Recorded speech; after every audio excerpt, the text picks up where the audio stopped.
A face, a fleet, a war, a man, a thought, a trick. At long last, Christopher Nolan's The Odyssey is finally here. We've been looking forward to it for many months and months, and now we finally get the chance to discuss whether Nolan's adaptation of Homer's epic poem lives up to the hype.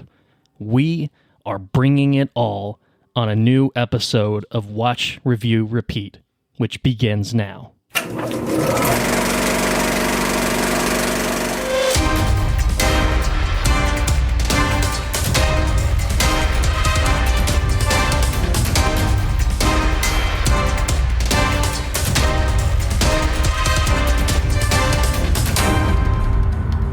Welcome to Watch, Review, Repeat.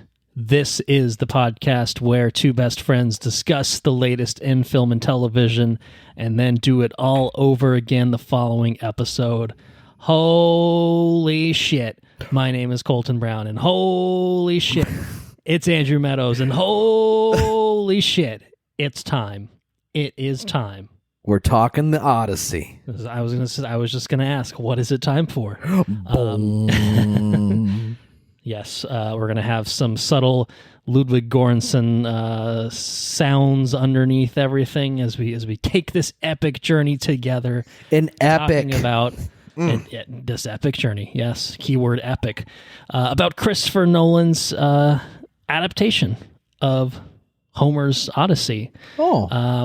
Yeah. It's a curious word. It's an adaptation, you said. It is. That's right. That's right. You know.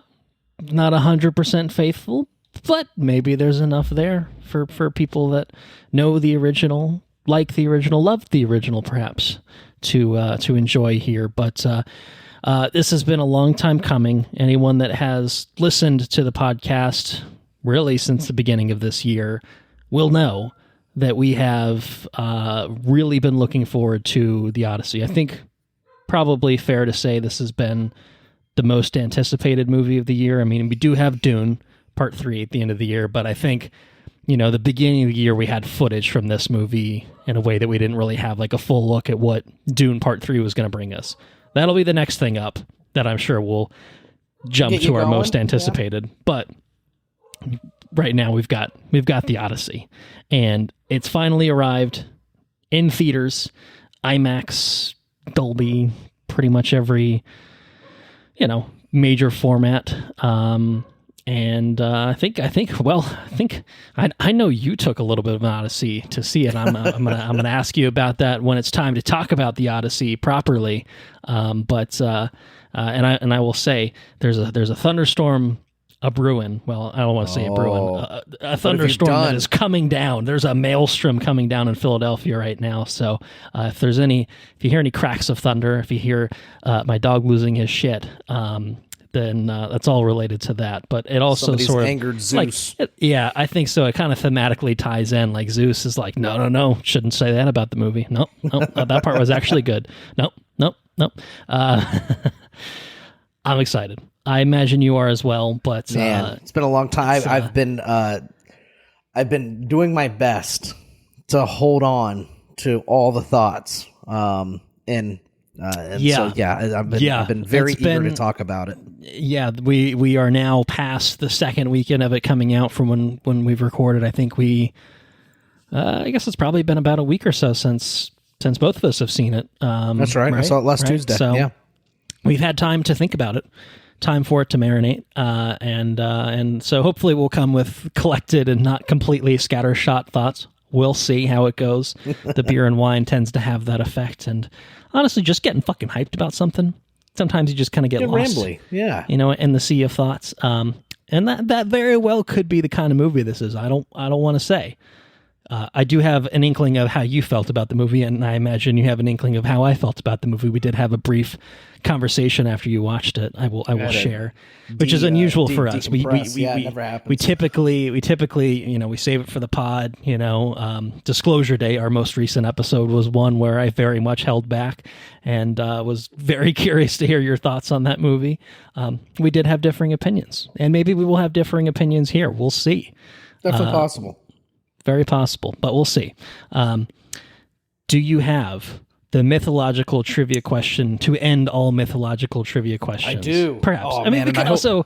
We could keep it going after this, too, because, like, I mean, is the hype really going to dissipate after we record this, or are you still going to be a little fucking hyped? Well, then, I mean, I might be able to include other things other than Greek. There's because there's probably, that's an idea. Expand beyond ancient Greece. I could dig it, but I think this one hopefully will tie in thematically, if not literally, into the Odyssey. Hopefully, perhaps, I don't know. There's got to be a card in that stack. I know I think you gave me a Cyclops one or two ago. So don't give me that one again. I hope I haven't done this one. If I have, we'll pause and we'll grab another one. But okay, all right, lay it on me.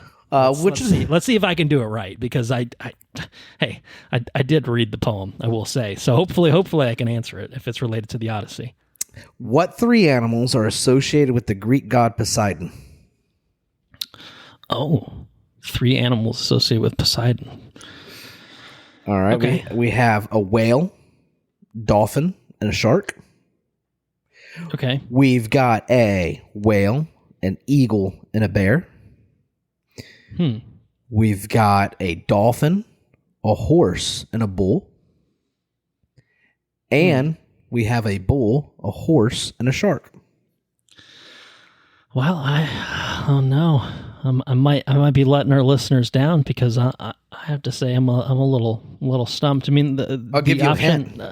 Option A is all aquatic, so I don't know if that's like too easy, because Poseidon does do things outside of the sea too.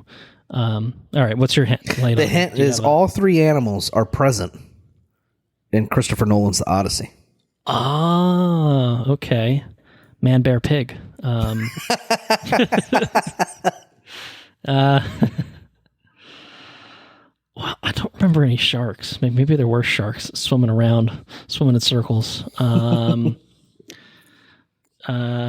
See, now part of it is I already forgot some of my options. What were B and C again? B, whale, eagle, and bear. And then whale, eagle, and D bear. was bull, horse, shark. Bull, horse, shark. I think I just got to take a swing. I could be here all night pondering, but bull, horse, shark. Was there a shark in this fucking movie? I'm gonna lose sleep at night thinking about whether there's a fucking shark in this. I know there are sharks in Gladiator 2, and I don't want to conflate these two movies. They're both epics. But I did like one of them better than the other one. I won't say which one I liked more. Trivia Listeners question. can figure that out. They can go listen to our Gladiator 2 episode and figure out how I felt about that movie, and then come back. It'll tip them off as to which movie I liked better. I'm gonna go with, just on a whim, I'm gonna say B. I don't know Whale, if that's right. eagle, bear. Yeah. All right, the answer is C. Damn it. Dolphin, horse, bull. So the dolphins, Dolphin, horse, bull. they fun fact, this is a tidbit fun fact, there is a sequence with Odysseus and his crew on the boat, and they caught footage of a pod of dolphins by happenstance. They were just happened to be on the water, and they caught footage of some dolphins. The horse is present because of the Trojan horse. And then C, the bull, they travel to an island where Apollo keeps... Yes. Is it Apollo's island? I think it is, isn't it? Yes. Cattle of the sun god, yeah. That's right. So all three animals are present. So, wait, did B have sharks in it? Did I pick an option with sharks? No, in it? you picked the one with the whale. The whale, okay. The whale, the eagle, and the bear. The eagle, yeah. I don't know. I just had to take a guess. That's the way it is. I knew that. I knew there weren't sharks though, so I was right about something. I was suspicious of the sharks, so I did successfully. You would think a shark would be his animal. Yeah, well, that would make sense. Again, like option A was all the aquatic ones, and again, I felt like that's too easy. He's got to be a little bit more complicated than that. He is a god after all. So, all right. Well, I'm not doing it justice. Unfortunately, I did fail the mythological trivia question. I think that means we definitely have to keep it going at least one more episode. Whether we give you an opportunity to Roman or Egyptian or whatever else you want to talk about. We can't end on an unsatisfactory note. That's just not acceptable behavior. Well, then you heard it here you first. stumped me. You brought a hard one. That was a toughie. But I guess you did give me the hint, and I still loosely related. Odysseus does piss off Poseidon in a big way. This is true. And all three animals are present. So boom, there you go. Yeah. Well, I think then it is time for us to dive in to take an Odyssey, talking about the Odyssey. I was trying to work that in there somewhere. I don't know if it was fully successful, but the Odyssey is in theaters now. As I said, playing still in many premium formats. One of the rare occasions where, even though we're a little bit late to the party, not hot off the presses necessarily, I think it has the IMAX screens for the next couple weeks from when we're recording. I think through mid-August, and maybe certainly it's still going to have those 70 millimeter projectors going for, I guess, as long as it'll go, because it keeps fucking selling. We'll talk about that when we get to the box office breakdown, because there's a lot happening in that category. I'd be curious to know. Pretty exciting. The Odyssey was written and directed by Christopher Nolan, based on Homer's Odyssey, the epic poem. Stars Matt Damon, Tom Holland, Anne Hathaway, Robert Pattinson, Lupita Nyong'o, Samantha Morton, John Leguizamo, Zendaya, Charlize Theron. There's a lot. Bear with me. Yeah. John Bernthal, Himesh Patel, Bill Irwin, Elliot Page, and Benny Safdie. The Odyssey is the story of Odysseus, the Greek king of Ithaca, who undergoes a long and perilous journey home after the Trojan War as he attempts to reunite with his wife Penelope. And he goes through some trials and tribulations, and wouldn't you know it, so does his family. And so that's part of the story too. Mm-hmm. So there's a lot. This is a nearly 3-hour epic action fantasy film, as it is described on Wikipedia, the ultimate arbiter on all things. But I think it is apt in this particular scenario. So I think I guess we'll start with the fun fact here. I don't know if you probably could rattle a few fun facts off the dome if I just pressed you. But I do have one that I thought I could talk about. But I of course don't want to steal your thunder or your Zeus's lightning. Under Zeus's law, I am obliged to let you speak first. So many people brain rot with different apps. And I typically brain rot with the YouTubes. And I feel like Matt Damon has been on the press tour that Matt Damon's been on for this movie.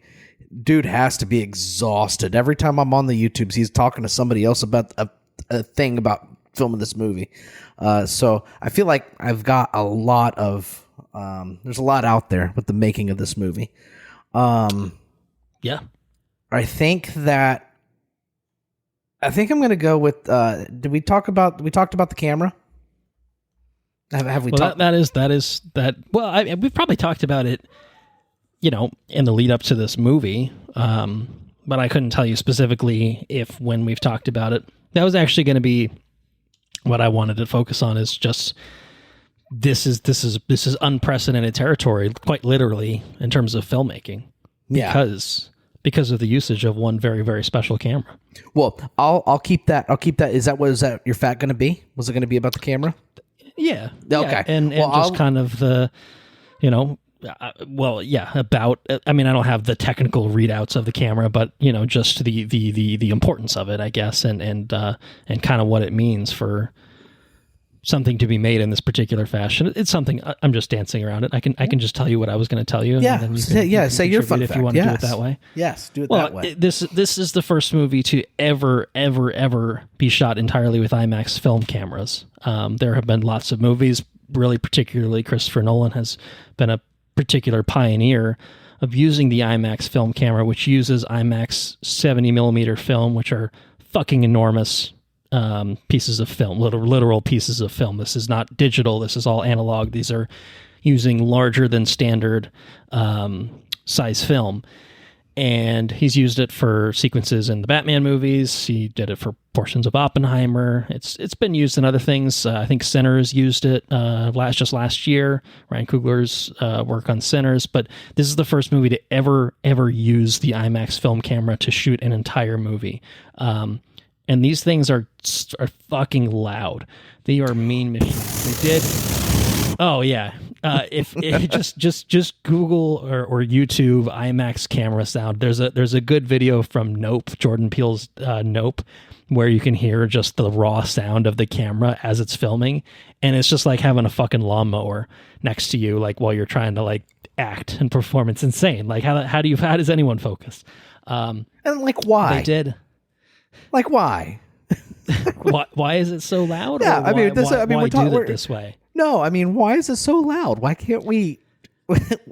I mean, I guess they did, but I mean, up until this point, nobody thought to, hey, this thing's fucking loud. Let's quiet this bitch down a little bit. Honestly, it's because of how enormous they are. They're so big, and the film is literally so big that just the raw sound of it getting fed and processed feeding into through the camera is just fucking loud. And like there's like short of like changing physics and whatever, like there's really no way to get around it in a great way that like takes it to closer to a traditional camera sound.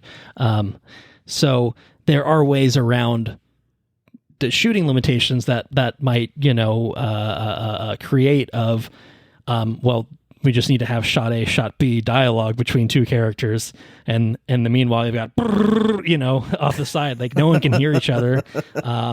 And so something that they did for the Odyssey particularly, well, they did have newer, lighter, and quieter versions of the IMAX cameras that had been developed. So they have refined the technology. I do want to say that they've managed to probably get it a little quieter than what you might hear in that video of the cameras used on Nope, if you're using that as your reference. But what they also did is, for these close-up scenes where you're trying to have intimate, trying to have intimate shots of characters' faces, just kind of quieter dialogue scenes, they used what they're calling sound blimps that they concealed the cameras in to insulate the sound so that it wasn't getting picked up in the same way. Then the problem was the cameras are already so big that adding the blimp around it made it so that the actors literally couldn't see each other, like while they're shooting, 2 feet away from each other.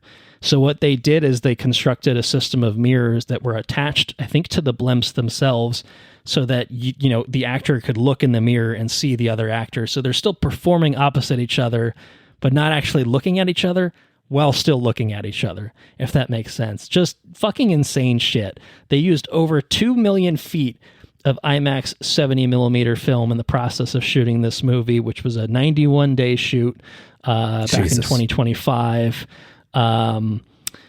610 kilometers it translates to on Wikipedia. Again, the ultimate arbiter, probably of math, probably correct math in this instance, I would say. And another limitation beyond the whole fact of, big camera, big sound blimp, I can't see shit, it's fucking loud. What the fuck are we doing here? Is the fact that due to limitations of, again, them that using literal 70mm film, you can only shoot for 3 minutes at a time before you got to stop and get everything reset. How do you get the performances that we got? And we'll talk about the performance, if they're good or bad. But if you're an actor, how do you dial it in? And then have to dial it in. You gotta have a director like Chris Nolan, maybe steering the ship. Perhaps, I don't know. Got to be a little bit of method in there or something. How do you stay in character? Yeah, having to cut every 3 minutes. Having production design that like this is not a movie shot on green screen. This is not a movie shot in a way that it's like, oh look, that's a guy in a tennis ball. That there's a guy in a green suit running around, or with the the mocap shit where it's like. Something about that, plus all the noise, plus not being able to see. Yeah, maybe you'd reasonably be like, I can't. This is fucking ridiculous. What am I supposed to do here? I know I'm an actor, but this is stretching even like what I can plausibly do. I think it probably helps having it feel as real as it does. For sure, because a lot of it was certainly done as practically as possible as as Nolan tends to do with his movies. But that's my glut of kind of technological fun facts. I guess maybe the final thing that I'll say, and then if you have other things you want to say, why do this other than the sake of, hey, we can do it and therefore we're going to do it and I'm going to be the first one to do it? Well, I mean, the fidelity of the shot is really what it comes down to. It's pretty much, I think what I read is that it's roughly the IMAX 70 millimeter film, roughly translates to about 18K, if you want to think of it in terms of digital resolution. pixel, right? Digital pixel resolution, right? 4K is like the greatest thing we have, available widely. 8K is out there, but it's kind of not really a big thing. 18K is pretty intense. Yeah. That's a sort of level of fidelity that is, I don't know, kind of hard. I've never seen it before, but apparently, like you can go up to any projector and see the pixels. You know what I mean? I've seen that. You can walk in the movie theater during like when they're doing commercials and stuff, trailers and whatnot. You can, if you get close enough to the screen, you can see the pixelization. Apparently with 72 millimeter, you don't see any of that. It doesn't even when it's blown up 6 stories. It's incredible. I really wish I had the opportunity. I mean, I think they have one in Fort Lauderdale, I think, yeah. So, I mean, here's kind of the rub of the whole thing. I mean, and shooting in this IMAX format gives it a different aspect ratio than what you're, used to with most movies. Most movies have kind of like 2 basic aspect ratios. IMAX is kind of a taller image, not quite 4:3, but a little bit wider than that, but closer to that, like a really, really full frame. By the way, I'm saying all this, if you're like trying to figure out like how to visualize it, go to the Odyssey's like official website. I think we've talked about this before. There's like a thing where like on the fly, you can have the trailer switch between the different formats and you can kind of get this sense of, oh shit, that's what's in that frame, or that's what's, being kind of cut out of the frame for the Dolby experience because the aspect ratio is not quite as tall. And so, to go back to kind of, I guess, what I was about to get to, the problem, is it's really hard to see the Odyssey in true IMAX 70 millimeter, the way that it was shot, the way that it's intended to be projected, because it's a really complex thing to have the sort of setup, a true proper IMAX film projector. Most IMAX, you see, IMAXs are all over the place. Most IMAXs these days have digital projectors, which look great, and are certainly no slouch, but they're not the true, we've got a huge fucking film print that we're running the film reel through the projector, old school style, but it's this massive fucking IMAX 70 millimeter projector.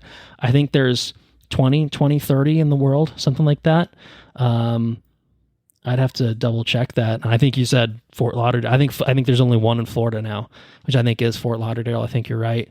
There's one in Pennsylvania, which is about 45 minutes from me. It is not how I watched the Odyssey, and I'll explain why when we get into it. But perhaps it is a way that I will watch the Odyssey a second time. Have you seen a movie in it before? I saw Dune Part 2 in it. Okay. Which was incredible, and I think that might have been the only one that I've been to that theater. I think I saw Shang-Chi there actually, but it was not projected, and it was just most of those theaters have 2 projectors. They have the 70 millimeter ready to bust it out when a Nolan, when a Ryan Coogler, when a whatever comes out that is going to take advantage of it. But for the most part, they'll have their digital one, which is old trusty. There have been already multiple stories of the one in King of Prussia, which is the one near me, like where the projector breaks down, and so they're running it digitally, and it's a whole shit show because people are paying, money and traveling far and wide to come see it in this particular format. But yeah, it's a bit of a shame. I wish it was more widely accessible. I mean, for you, Fort Lauderdale, like that's a fucking haul. I guess you technically were actually pretty close to there, pretty recently, but to travel out of your way would be quite travel. Difficult. I mean, Quite literally difficult. across the state. I'd be traveling across the state at that point, pretty much. Yeah. So, let's see. It's about looks okay. Here we go. There's 41 IMAX 70 millimeter theaters in the entire world. So that's not a lot. That's not a lot. And I do think a chunk of those, 25 are in the United States, quite a few in Cali, just the lone one in Florida. You do have one in Beaufort, Georgia. Maybe that's technically closer. I actually couldn't tell you.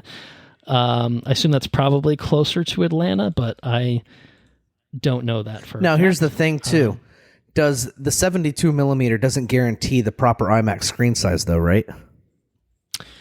Well, I mean, I guess that's true, but I think that all of the theaters that have it equipped aren't gonna, like, I think they're that not they a slouch. were built with it in mind. Yeah. Only one in New York. That's a little surprising. Unsurprisingly, it's New York City. But yeah, most states, if they have one at all, they have one. Or if you're California, you get like 8 because Hollywood, I guess. That naturally, makes sense. right? 9 in Canada. 3 in the UK. I have been to the BFI IMAX. That's one I have been to out there. I didn't see 70 millimeter, but I've been to that theater. And 1 in Australia, 1 in Belgium, 1 in the Czech Republic, 1 in France, and that'll do it. Those are your theaters equipped to watch the Odyssey the way it was made, the way it was intended to be seen. But we can't speak about that, but lots of people can, because lots of people have been seeing this movie. So I'm happy to jump into the box office breakdown. I know you had the camera thing. I didn't know if you wanted to talk about that more. One more fun fact about the. Okay. I've read that the film is 8 minutes short of being the limit of what IMAX can present. That's true. I think there's a hard 3-hour limit, which I think he basically came right up against, he being Nolan in this scenario with Oppenheimer, because I think Oppenheimer was technically longer, but it was like right at that 3-hour mark. Mm-hmm. It's kind of interesting. It's like the platter, I guess, like right? This. The platter doesn't support it. Yeah, I think it's literally a physical limitation of just the rooms. Make the print bigger than that. Yeah. Yeah, it's just it's not arbitrary. It's just literally all we have the space for, which is kind of funny. It doesn't get much more epic than that. So the my fun fact, if I pivot away from the camera, was Nolan used, and this is according to BuzzFeed, so I don't know how accurate it is, but extras. He used thousands of extras. He did not want digital people in the movie. So anytime you see large crowds or anything, those are real people. There's little to no, like there's no computer people. So it's pretty awesome. The set of Troy was 110,000 square feet, and it held 2,000 extras, included 60 structures, including a massive temple of Athena and hen-built staircases, working city gates, and even 15 full-grown olive trees that were craned onto to help bring the city to life. Huh? Incredible. Very, very, very... we've watched a lot of movies, dude. In this modern era, this is a incredibly practical film. Yeah, it's a kind of old school Hollywood in a sort of way of like we're just going to build everything. We're going to make this all a reality. And look at the budget. She'd probably talk about it. We'll talk about it. Yeah. Well, it does feed into the box office breakdown. The budget reported at $250 million. Look, that's a lot of money, and it's I have to imagine the most expensive budget that Nolan's that he's ever worked with. I mean, I guess probably Dark Knight Rises probably had something that was in the neighborhood. I would speculate, but I mean, yeah, and it's it's not Batman. Like it's that's a lot of money to throw at something that is going to be an R-rated near 3-hour epic, which maybe is not going to be for everyone. But as it turns out, it's for a lot of people.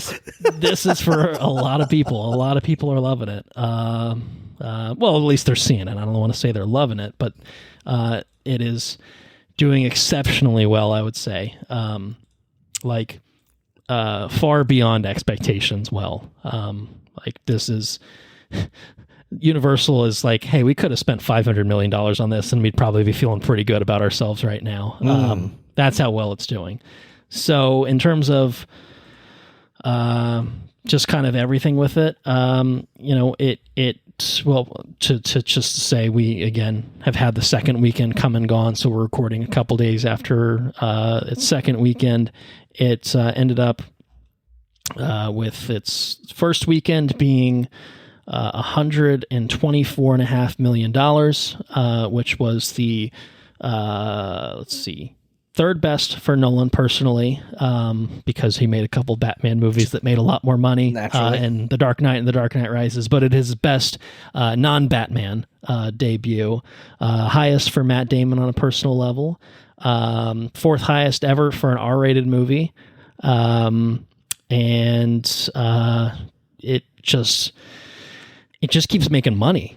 It's making a lot of money from premium formats. Like, obviously the IMAX is definitely pulling in a lot of money.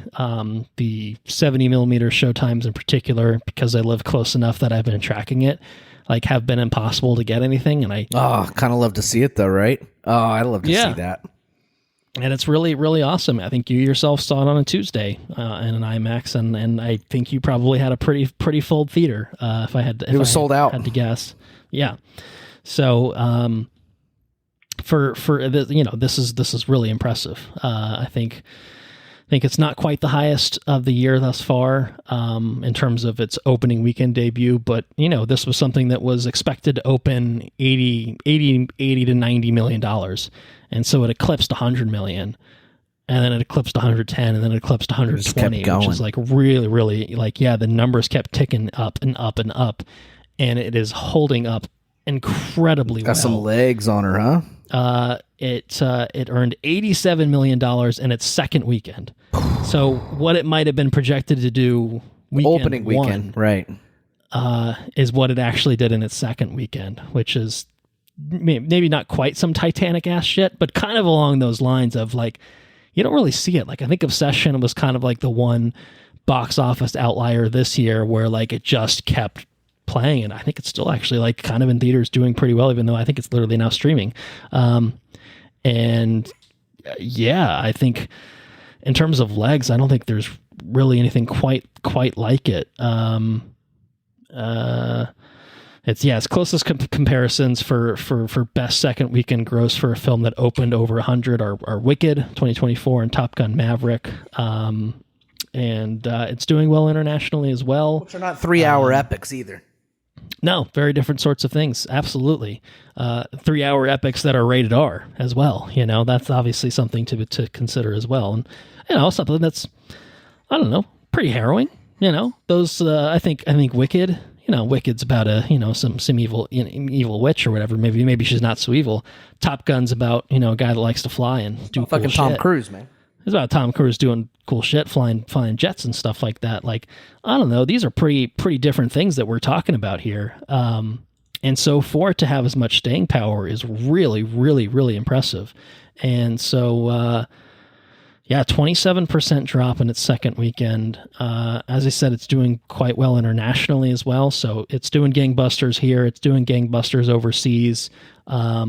Right now, it's over $300 million domestically, over $300 internationally, worldwide as of being, what, I don't know, 2 weeks into its run, basically. It sits at $666 million worldwide.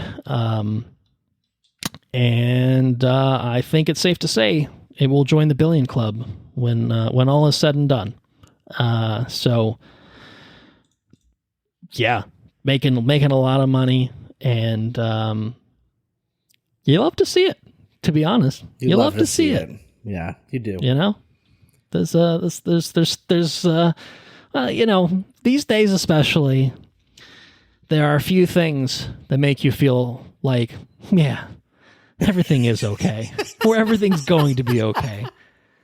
But this honestly makes me kind of feel like, all right, there is some good in the world, perhaps there is. And honestly, this makes me kind of feel like cinema is back, baby. You know what I mean? Same thing with Barbenheimer. And Barbenheimer. Like, there's a lot of things kind of felt like, oh man, we might be dire straits in terms of like theaters are going to die.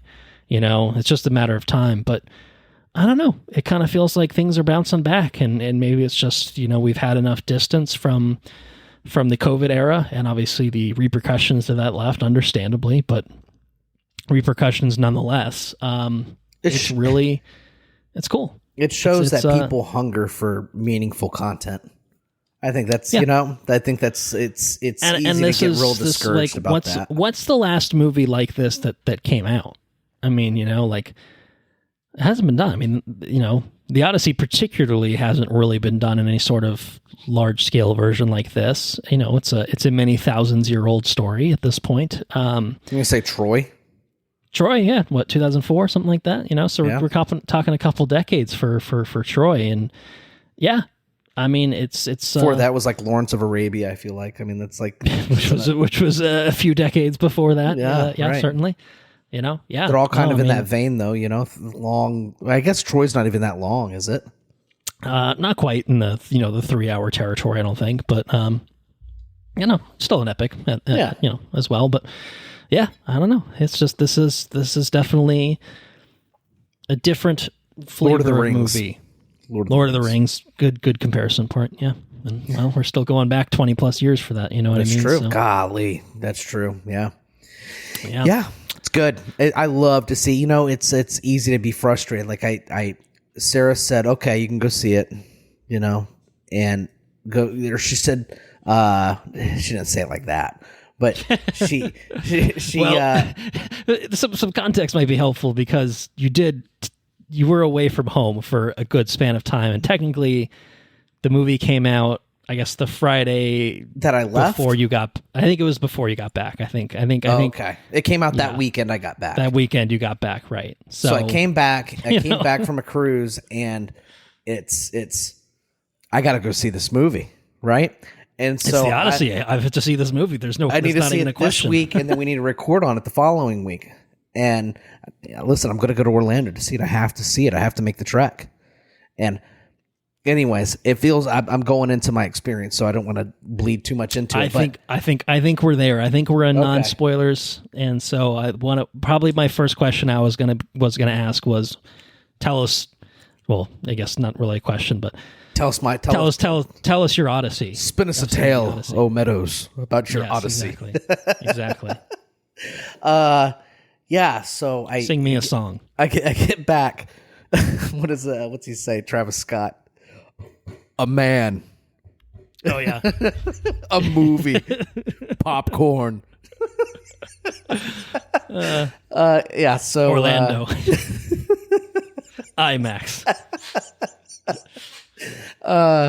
So I get back from the cruise immediately that Sunday. Once we get home from Miami, which was a whole thing in and of itself. Actually, it wasn't that bad, but we got back from Miami, and I sit on the couch and I'm looking up movie time, show times, and it's like, man, and I went all out. I went all the way out to like Friday, because we had things this previous weekend. We were going to Orlando again this weekend, and I was like, even if I went and saw it, like left everybody at Disney World and saw it the following weekend on like Saturday or Sunday, there were just no seats available. Like really pitiful seats.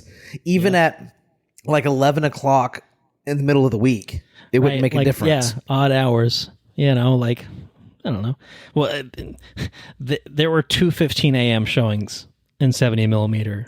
Like sold out, or like you could only sit in like the first row. I'm like, well, that camera just never stops. That camera never stops. They just pick it up right in the morning. Don't no wonder it keeps breaking down. It's fucking 5 a.m. It's like, give me a break, man. Oh, it's incredible.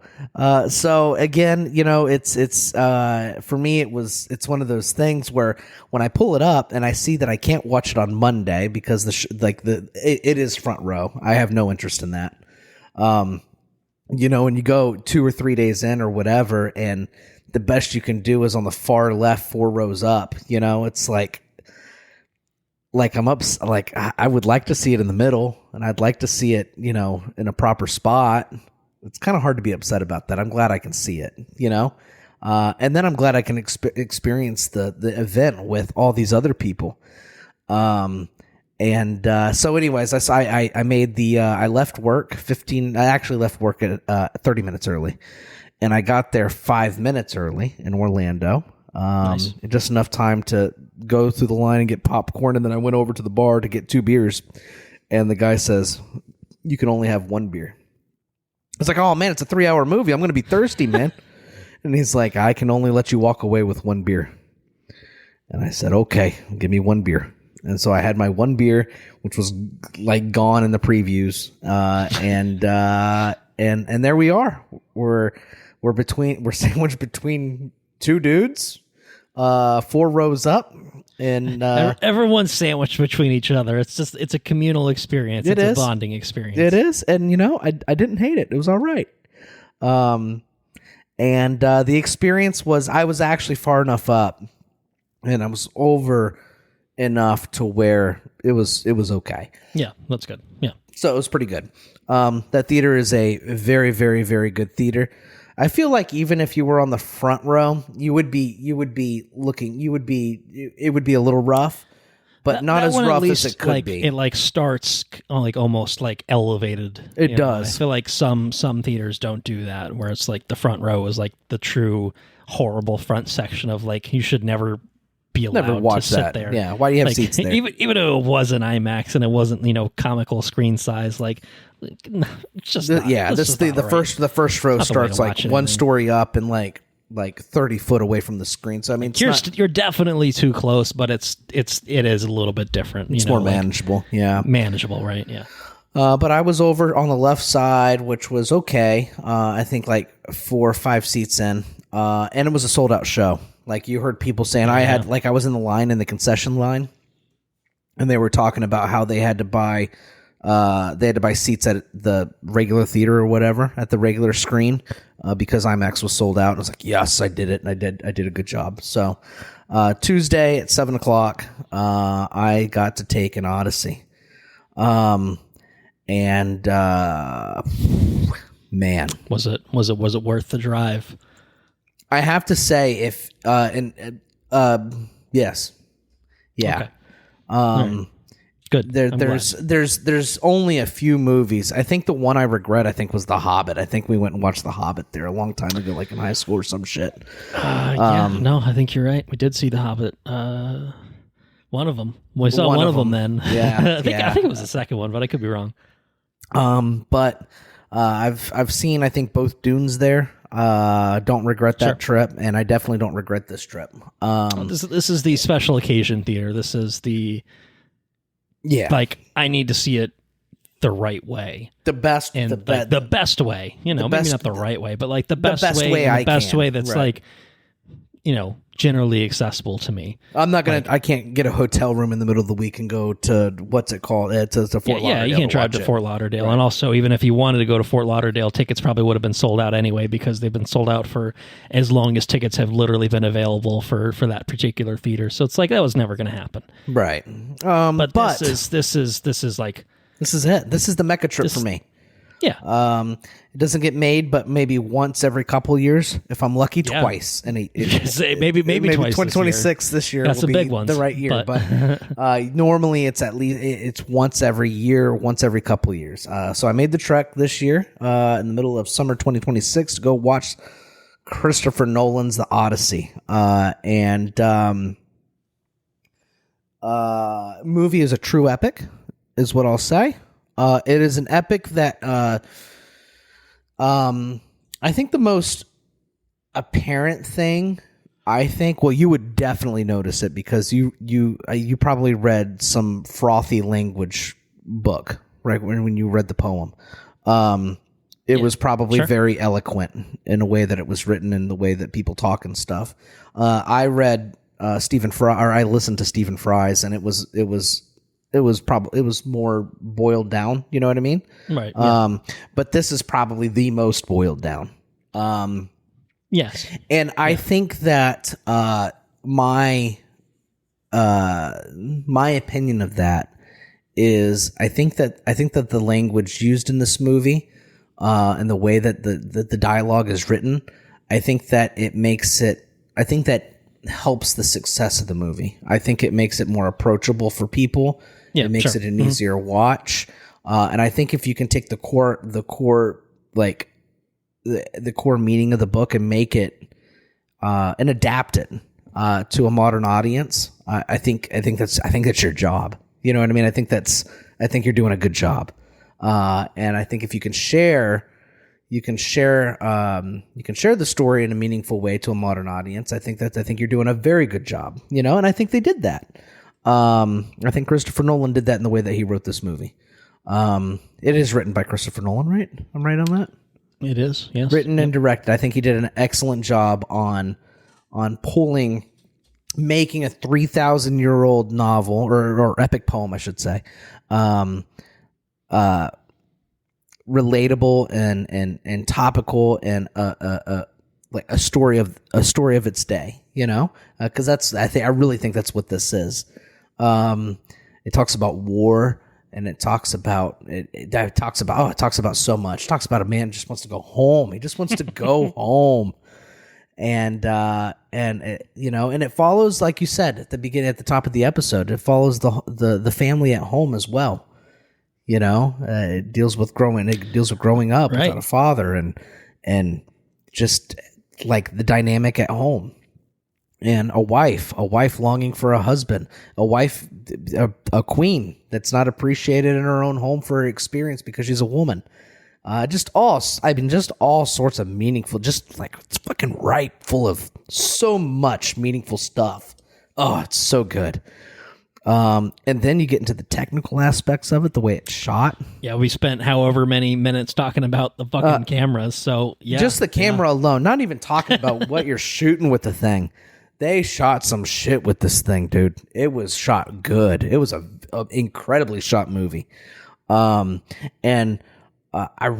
talked about it in The Mandalorian and Grogu, I think is probably the most recent thing I can think of when I talked about like the not Jason. Was it Jason and the Argonauts? I think it was Jason and the Argonauts. Like the practicality, the old school stuff. Yeah, like the stop motion sort of animation that was and just really like, cool in Mando because it was sort of a throwback effect that made it feel, I don't know, different. We want from real things. Yeah. And I feel like everything it's is CG present, these days, you know? I feel like it's present in The Mandalorian and Grogu. It's present here. I feel like we might be on a turn. Like, we know that there's fake shit out there. We want something real. And people are producing real things. And I think, man, I can't help but feel optimistic about the way films are going to be made after the success of something like this, you know? Well, I think it just goes to show you can still do it these ways. You know, like Mando was a mixed bag because it had that really cool thing, and then everything else was kind of, you know, standard Star Wars CGI, which, you know, whatever. This, like, yeah, I mean, yes, not every movie is going to have a $250 million budget at its disposal, but I do think that this tells you, with the right amount of planning and the right, you know, set of creative people working, like, you can make your production design as grand. I mean, Dune is a great example of it, obviously, and we've seen it with both, you know, of the Dune movies, where it's just like, man, there's ways to do these things that are very practical. Like, that one's a little bit more because you got the ornithopters, you got stuff that like clearly has to be kind of digital in a way that this movie, but it the blends. Odyssey, Dune blends things. Yeah, but it, you know, it's seamless. You know, I think that's the thing that's been missing for a lot of things, is just the over-reliance on CGI as a crutch, because it's just like, oh, we'll figure it out later. Like, you know, and I understand, like, there's certain things where it's just like, this is an alien character that can only be really truly realized with motion capture or CGI. And like, yeah, I sort of understand, but there's a lot of times where it's not necessary. You know, there's a lot of instances where it's just like, that's the easy way out, you know, or it's because you've changed your mind halfway through post-production. You're just like, just make it something different. And, you know, 2 weeks later, some poor fucker has been stuck, you know, slaving away behind a computer and has like churned out something that, I don't know, like is really impressive in its own sort of way, but in the It's scheme of things, evident. It kind of looks doesn't like fit. shit. Right. So, you know, Right. you get MODOK or whatever, you know what I mean? So, Yeah. You know, and I don't know, man. I think there's a sequence in this movie that is very evidently like a thing. Like you could tell that it's not real, but at the same time, kind of look fucking real. it kind of looked fucking real, and it was kind of it was. I think I know what you're talking about. I imagine we're thinking of the same scene. We're talking about it, and it's cool. Like, it's just, even if it's not, I don't know. It was just cool, you know. Everything in this movie felt real, and it's impressive that it managed to achieve that, because there's stuff in this that is obviously not real. That, I think, is like the magic trick of convincing an audience. I know that this is bullshit because that couldn't possibly exist in our world. And here but it now is. I'm questioning things. Now I'm not so sure. No, Yeah. Did you go to a deep dark corner of the earth and find something that man was not meant to discover? What happened here? You know, you know, and then you like read about the dolphins showing up, you know, and serendipitous, yeah, right. And then while I'm driving home, there's a thunderstorm. Like, you just, you know, and there's a quote. Zeus was saying one of the thank you. best quotes, dude. Oh man, you know, it really just, the performances in this movie were incredible. Yeah, they were incredible, and the way it was written was incredible. I loved it. There's a sequence where, Odysseus is talking to Athena, and he's like, why don't the gods communicate clearly to us? You know? And she's like, well, do you not understand thunder? Do you not understand lightning? Do you not understand death? Do you not understand suffering? Like, do you not understand these things? And it's just like, man, just, I don't know, really resonated. Just really profound stuff, dude. It's such a good movie. The practical effects, the way it's shot, the sound design, the motifs in the music, it just, man, it's all harmonious. It's all one beautiful package. It's all one beautiful story. It's a 3,000-year-old story that is just, it's just like a human experience. Timeless, I guess, you know? Yeah, right. Exactly. It's a human experience, and it's, I mean, I'm not a soldier or anything. I could only imagine what it would feel like to yearn for home, being a soldier, you know, or being sent to war to fight some stupid bullshit, you know what I mean? And just wanting to be home. I can only imagine. I can empathize. But I don't know what it's like, but I can only imagine what it feels like to watch this movie through that lens, or try to interpret the story through that lens. I do have a family, and I can only imagine what it would be like to be pulled away because of duty and yearn for home, and then feel guilty because of X, Y, and Z. You know, sure. It would just be it's a profound story, and I think it was told like masterclass by Christopher Nolan. I think it really is just the like you can watch other Christopher Nolan movies, and like all of his movies are I'm a big Christopher Nolan fan. Sure about that? You sure? I think so. Yeah. Is there any way that we might be able to know?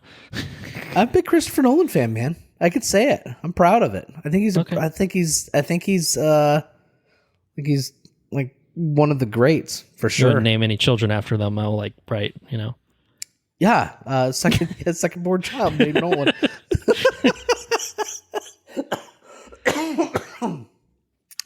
Dude's a good one for sure. And he, I lost my train of thought there. Yeah, I did name my second child after Christopher Nolan. Well, I mean, I imagine your wife approved as well and stuff too. So Yeah. But shoot, I lost my train of thought. Anyway, that's what I was gonna say. Like I've seen some, like I said, I brain rot on the YouTubes. I scroll through the shorts. The shorts are dangerous. And I saw one guy, and he started ranking Nolan films. And I like Batman. I like Batman just as much as the next guy. I like a good sci-fi. I really like good sci-fi.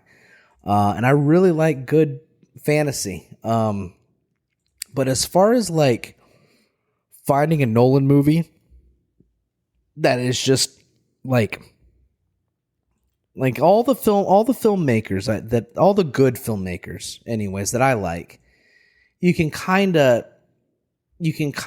like see the trajectory. You can kind of see the way things develop with their earlier films, and then you continue to watch their movies decades through or what have you, and you can see how things change over time. And I think that the Odyssey is like the culmination and the perfection of Nolan's filmmaking style. And I think that I think it's an expert class movie. I think it's well written. I think it's well shot. I think it's the performances are outstanding. The performances that he draws from everybody is outstanding. I think it's written in a topical, relevant way. I think that it's grand and it's just big. It's practical. It's real. It's a visceral movie, and I think that it's made like, not only did he make a good movie, but he's left a impression on the format, and he's like made a change to the technology required to make the movie. It's almost like a James Cameron kind of thing. You know what I mean? He's left his industry with different technologies to produce film. Right. And it's a really big deal. And I think that Nolan smacked it way the fuck out of the park, dude. I think that this is the complete Nolan package. If you want to know what he's about, you watch this movie. So I've been rambling. I probably have granular thoughts, but I think that that's the best like packaged kind of thought that I can kind of drop on you. Okay. Yeah. I think, got a little emotional in there too. I felt connected. I could see it. I know the listeners can't see it, but I think they might have been able to feel it. That felt like the voice was shaking a little bit. No, but caught me. That's sort of the power of a movie like this, and like a viewing experience. I think to see it. Like, yes, like it obviously helps to have really rich sound design and beautiful cinematography, but I think just to kind of to be swept up in it for a few hours is really, it can be a really powerful experience. I think it's completely valid.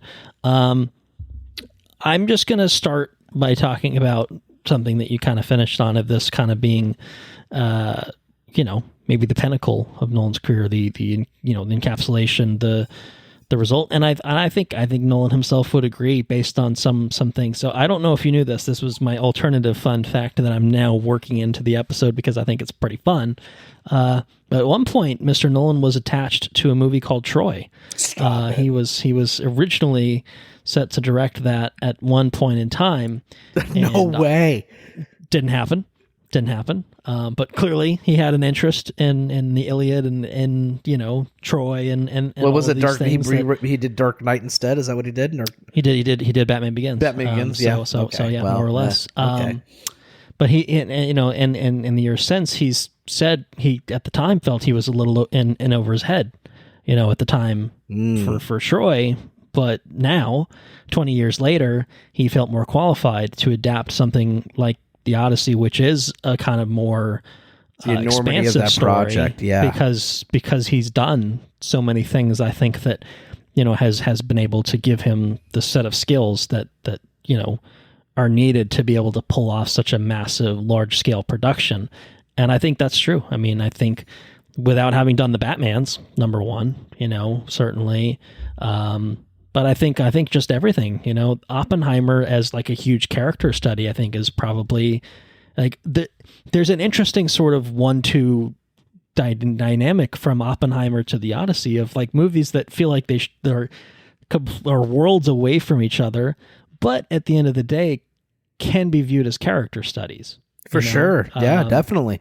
People living with the consequences of their actions. It's a big one. Absolutely. And I think thematically are very, very tied into each other in a way that is maybe a little unexpected. But certainly makes sense as the same filmmaker fascinated with stories of people, complicated people, Definitely. It's very interesting.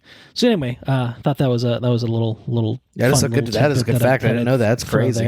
But I think it solidifies your point, which I agree with. Of this is kind of bringing to life everything that Nolan has to offer as a filmmaker now, and this is not the kind of movie that he could have made 10 years ago, 15 years ago, 20 years ago. Certainly not in the same way, and I think probably it would probably have a lesser impact if he wasn't as refined as a filmmaker as he is now.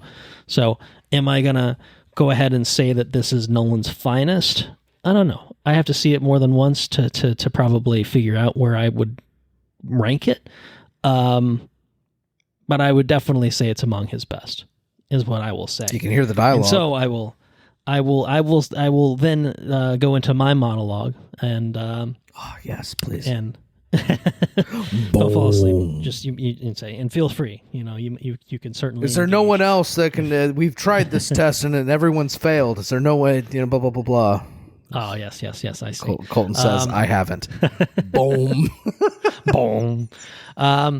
So I've been excited for this. I don't think there's any. Again, I think that's been abundantly clear to anyone that's listened to this podcast for as long as this movie's been announced, going back, I guess, I don't know, a couple of years since we kind of figured out that he was doing the fucking Odyssey, which was like, boo. Shit. Yeah. Okay. All right. That's a swing. I thought that I was not going to read Homer's Odyssey. I had no intention of reading it. I wanted to kind of just see what Nolan, I know some of the little things from it. I think, as I've now talked about on some other prior episodes, like I've played a lot of Hades 2, which uses a lot of elements from the Odyssey in it. More than I realized, and I realized that after reading the Odyssey, I was like, oh, that's just from the Odyssey. Okay, that's cool. That's fun. I appreciate that even more now. But I don't know. I am generally speaking someone who I would say tends to not read things before seeing the adaptation. I generally do the inverse if I'm going to do it at all. I like the seeing the thing gets me fascinated, gets me interested in the thing, and then I want to go back to the thing that I know is going to offer more detail. That is going to give me like, oh, I like this thing, I want more of it. The more of it is going to the source material, which is going to be far more dense, because any film adaptation is necessarily going to streamline things. It's going to cut things, and so that was my expectation. But then I got married to someone who is very much into classics, is a Latin major, and she laid down the law of you have to read it. You have to read the thing before you see it. And I'm not in the business of getting into fights with my wife if I can help it. And so I was kind of just like, and I'm interested too. It'll be cool. I was a little, I was like, no, that's a little scary. Like, is it going to be like reading Shakespeare or, something where it's just like, yeah, like you can kind of sink into it and it's fine.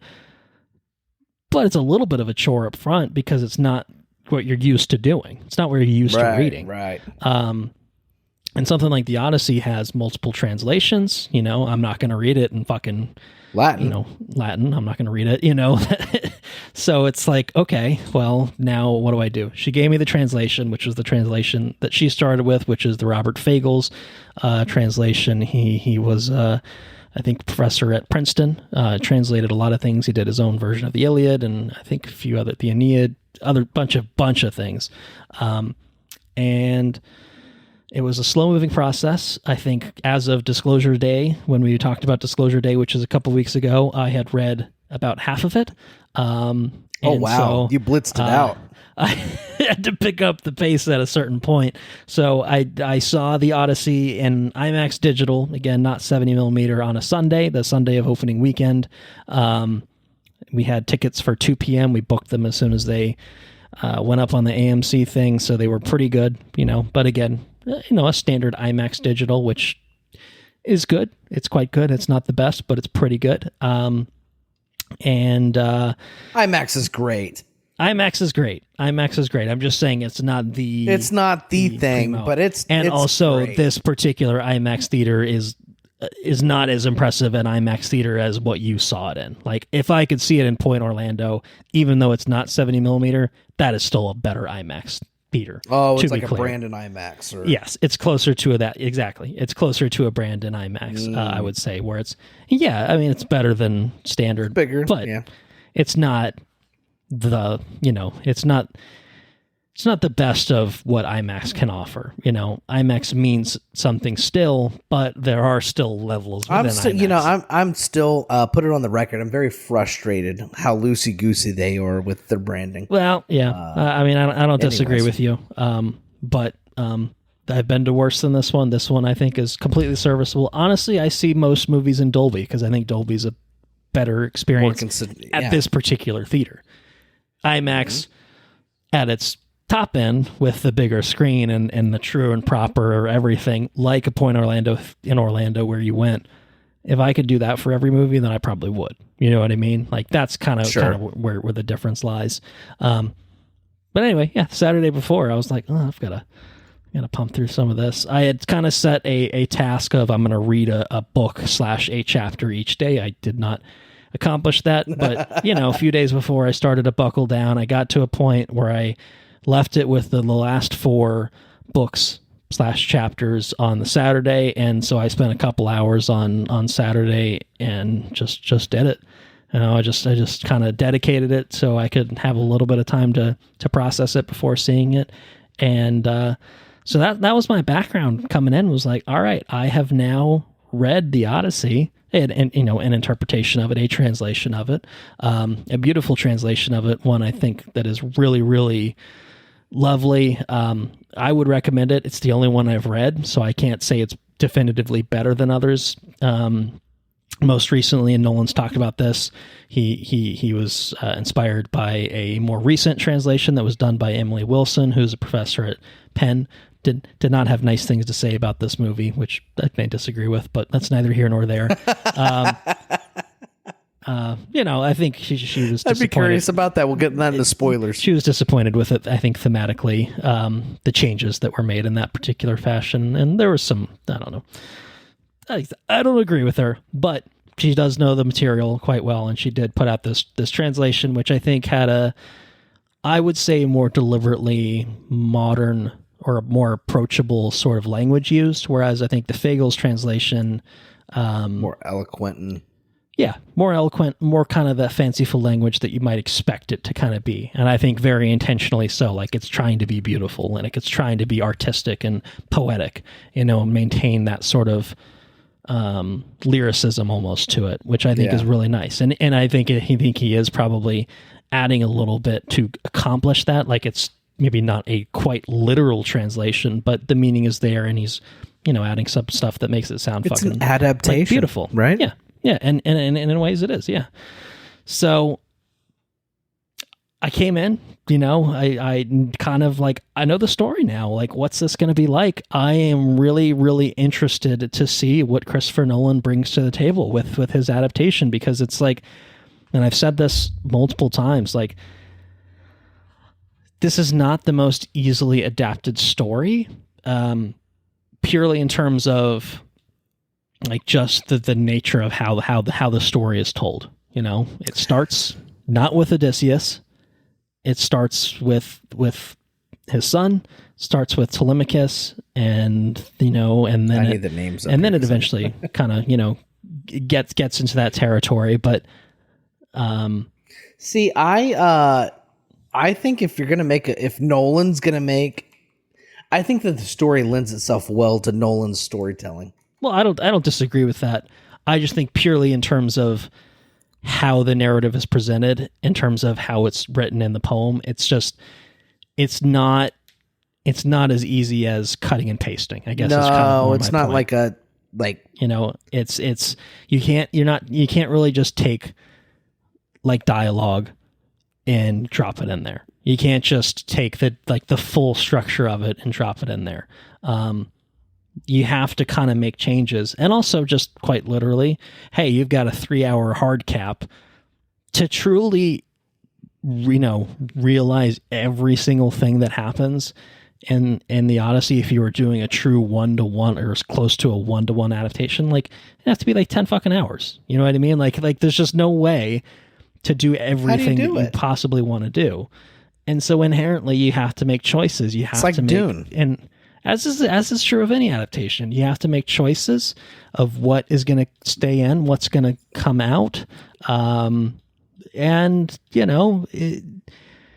think something that's, this is Christopher Nolan's The Odyssey. You're allowed to have your own viewpoint as a filmmaker too, as a writer, as a screenwriter. You're allowed to kind of do your own thing. And so I'm going to add a character that's not present in the text of the Odyssey. I'm going to do it. This is a character that's present in other things. I'm going to add a little bit more backstory about that fucking cool looking Trojan horse, which is not really in the Odyssey, to be clear. It's present in other stories of Greek mythology, and it's all important because, it's core to this character of Odysseus, and it's core to the story that I'm going to tell, me in this scenario, again, being Christopher Nolan, which I am not, but theoretically and hypothetically I am for the purposes of this exercise. I think, I mean, all right, I'll cut myself off. Long story short, I think he pulled it off. I think it's not a perfect adaptation. It does change things, I think, fundamentally. It cuts things, as I've said. But Does it fundamentally change what you got from reading the book? Because I walked away from it. I walked away from listening to the book. Again, this man just wants to get home. I actually got more and because I listened to it like in driving and stuff, you know what I mean? But I got more layers of the character from watching this movie than I did listening to Stephen Fry's interpretation of it. I would say, I don't know that it's, again, as is the case with many things where it's adapted from a book or in this case a poem, like there's just more to draw from in the original source material. Okay, I understand. I would say it's not so much that I got more out of the poem. I think it's just different things. I do think it changes Odysseus in a way that I think is, I would say, I think it just changes the viewpoint of that character. I think Nolan was interested in portraying Odysseus in a particular way, which I think is close to the Odysseus that is in Homer's poem. But I don't think it's exactly that character. I think it's Nolan's read. And I think it's Nolan trying to tell a particular story that uses this thing, So I honestly just kind of think they're a little bit different from each other. And for me, that's okay. I think that people could be disappointed by some of the changes that are made. I think Nolan does such a good job, and I think he does a great job of telling this particular story in the way that he wants to tell it. Whether or not that's completely 100% accurate to the Odysseus that you get in reading Homer's, Odyssey, like, I don't know. That's a different conversation for me. Like, I can accept this for what it is, which is Nolan's take on this. I think I can point to differences. I can point to things that I wish maybe he had done differently of what I liked about the poem that, maybe he didn't want to do. We'll get into it. We'll get into it for sure. I'm being purposefully vague. Yeah. But that's okay because everything else is so fucking good. And like, dude is committed. Like, I think, from the get-go, I was like, this is a big swing for Nolan. And I think, yeah, I could, say that I would have preferred this or I liked this, but like, I think dude was true to his vision, and I think really, really accomplished something magnificent with this movie. I mean, truly. I think it is a worthwhile adaptation of the Odyssey that I think I personally am not someone that, I've read it once, I think it does it justice. I think there are ways that could adapt it more faithfully. Naturally. But I don't think that this was a bastardization of it in any sort of way for me personally. I think it's really, really close, and I think it has a lot of the major touchstones. I think it has a lot of the big sort of moments, and I think it kind of has. I don't know. I struggle to see a way in which this, like, I'm hesitant to say, hey, Chris, you should have done this. You know what I mean? Because sure. I don't know that it would have been necessarily been better for what he was for the story he was trying to tell. Yes, it would have been closer to the book. Would that make it a better movie? I don't know. I not necessarily. You know what I mean? I think that's fair to say. So I think that, I don't know. I think he did a really, really impressive job with. I think what I personally think is a really difficult thing to adapt, because you can't be too precious about it. You have to cut things.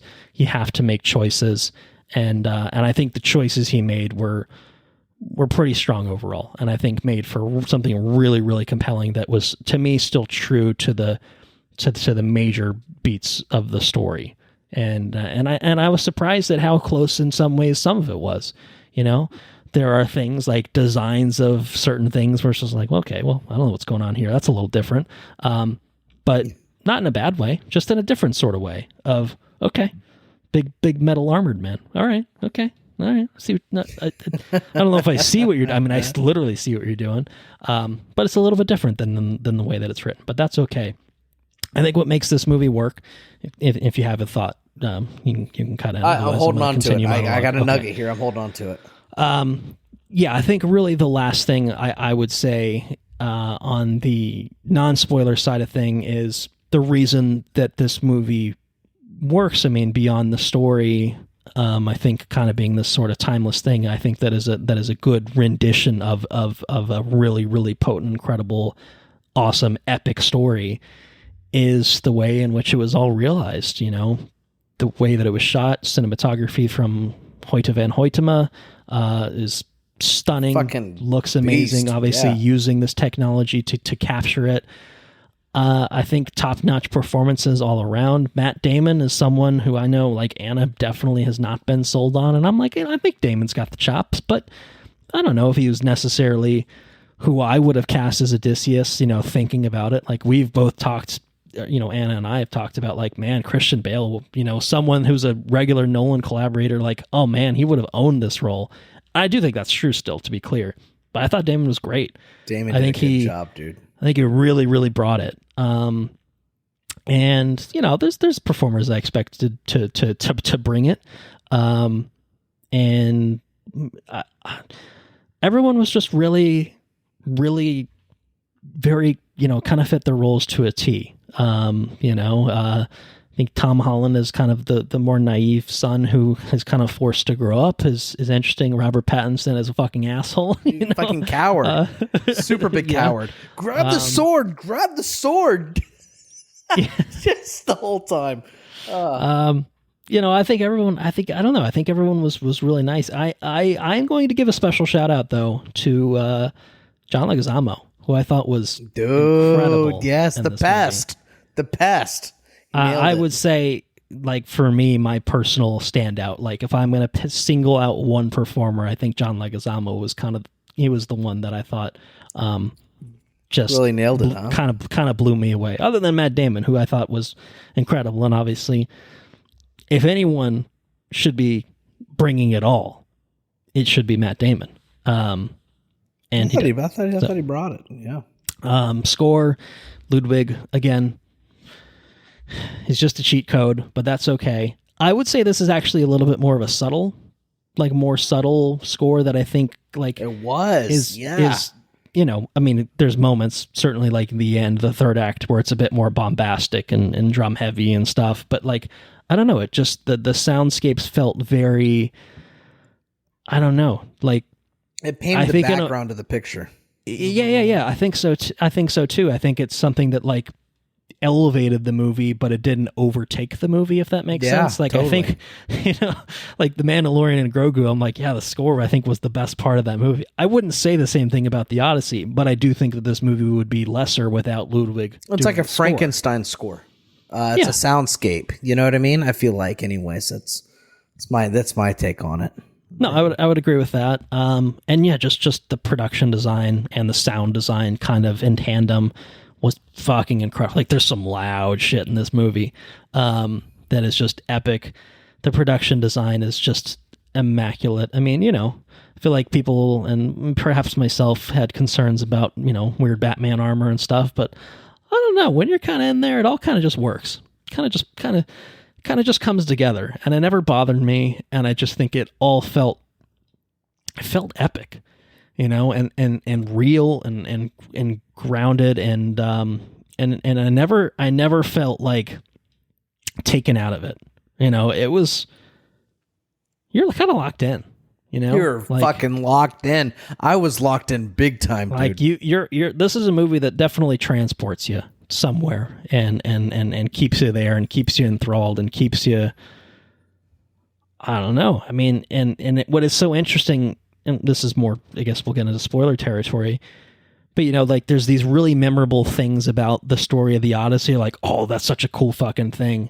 Like, there's, in a way, there's like 4 big things that kind of happen in a row, which is like kind of like really a small sliver of the whole story, but like they're these kind of big, you know, memorable moments that, you know, maybe you've seen in other things too. And it kind of feels like, oh, but there's so much story here. Like, is it going to drag? Is it going to feel like, oh, the whole third act is like this? Like, I don't know. But what about all the cool shit from the second part of the movie? And it's like, nah, man, the third act of this movie is fucking, it's awesome. Nuts. It's awesome. You know what I mean? So I think that it's a journey. It's an Odyssey, if you will, if you don't mind me saying so. And it is a lot, but it is an incredible experience. I think Nolan hit it out of the park. I think he took a swing. I know, taking on a classic story like this, something that, I mean, there's a 1997 miniseries, which, you know, imagine didn't have the biggest budget. I haven't watched it. I'm kind of curious too, because, you know, would be certainly an interesting comparison. But nothing's really been done like this. And I don't know. Like, I think for him to kind of do it this and I think pull it off is really, really impressive. So I want to say that's the end of my monologue. My responsive monologue. Well,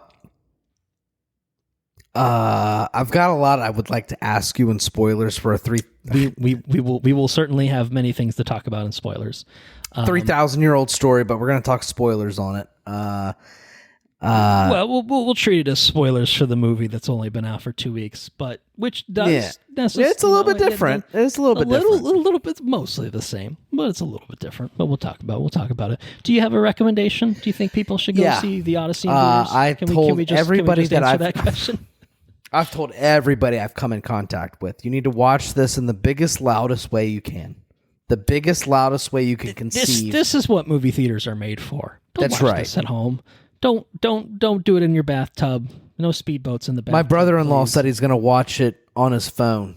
Don't watch it on your phone. On movies123.com or whatever. If you see someone watching this on their phone, take the phone and throw it somewhere. Make sure it breaks. Make sure they cannot do it that way. Speedboat in a bathtub. Don't do it.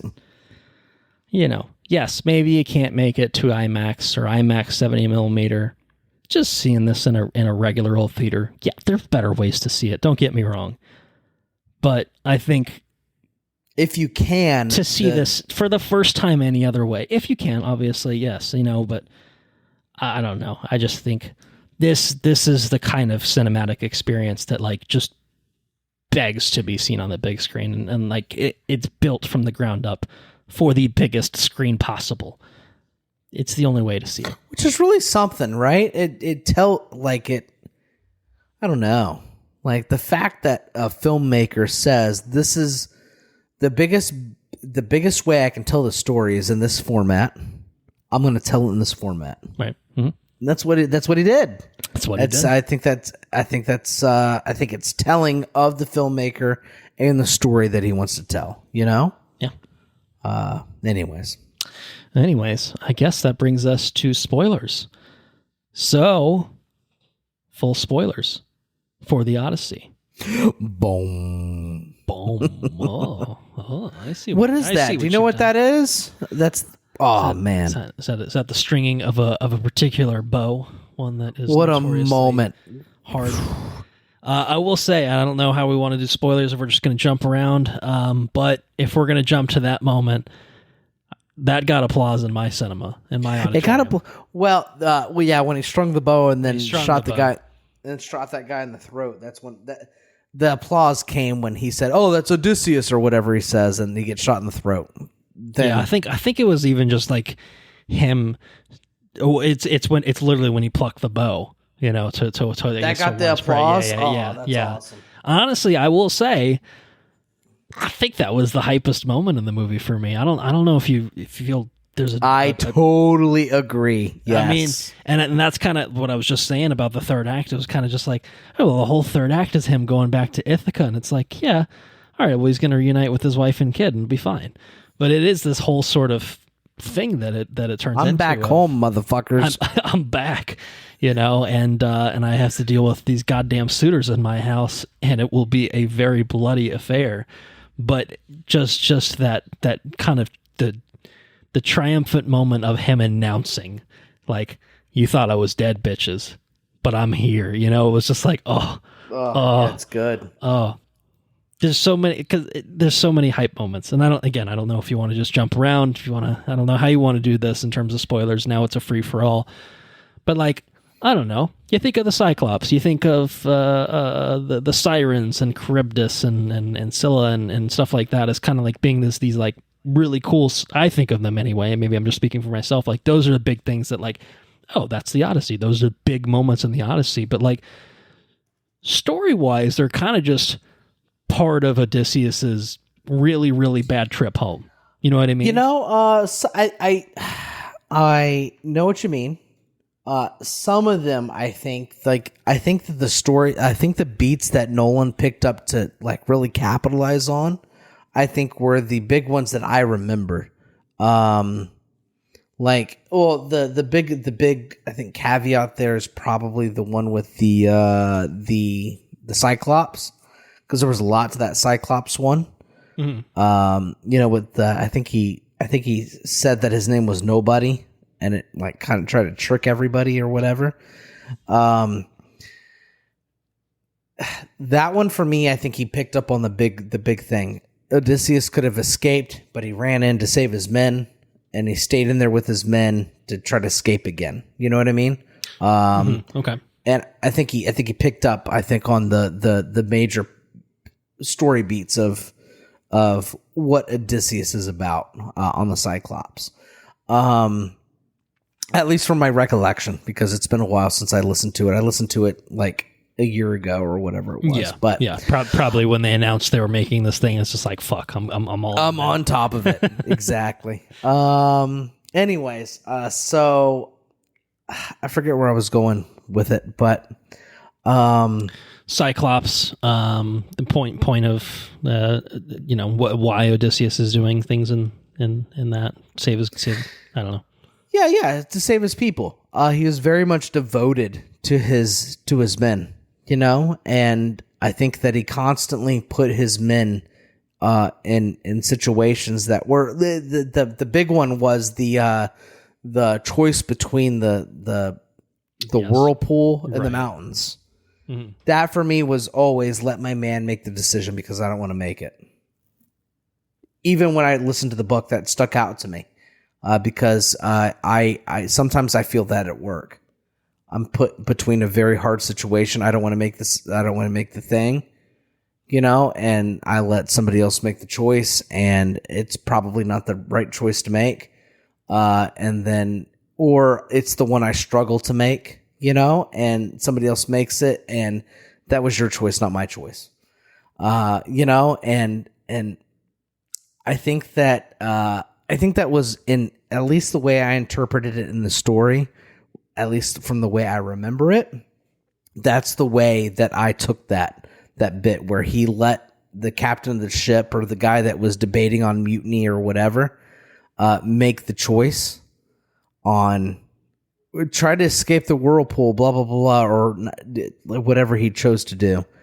And then eight people died from it, and the illusion of choice, because clearly that was the right choice to make. But he did not make the choice to have those 8 people ripped off the ship from the like cliffside monster or whatever. Does that make sense? Yeah. I don't know if what I'm saying makes sense. But I remember that part in the story being a big moment for me, with somebody else having to make the decision because he did not make it. He would not make it. What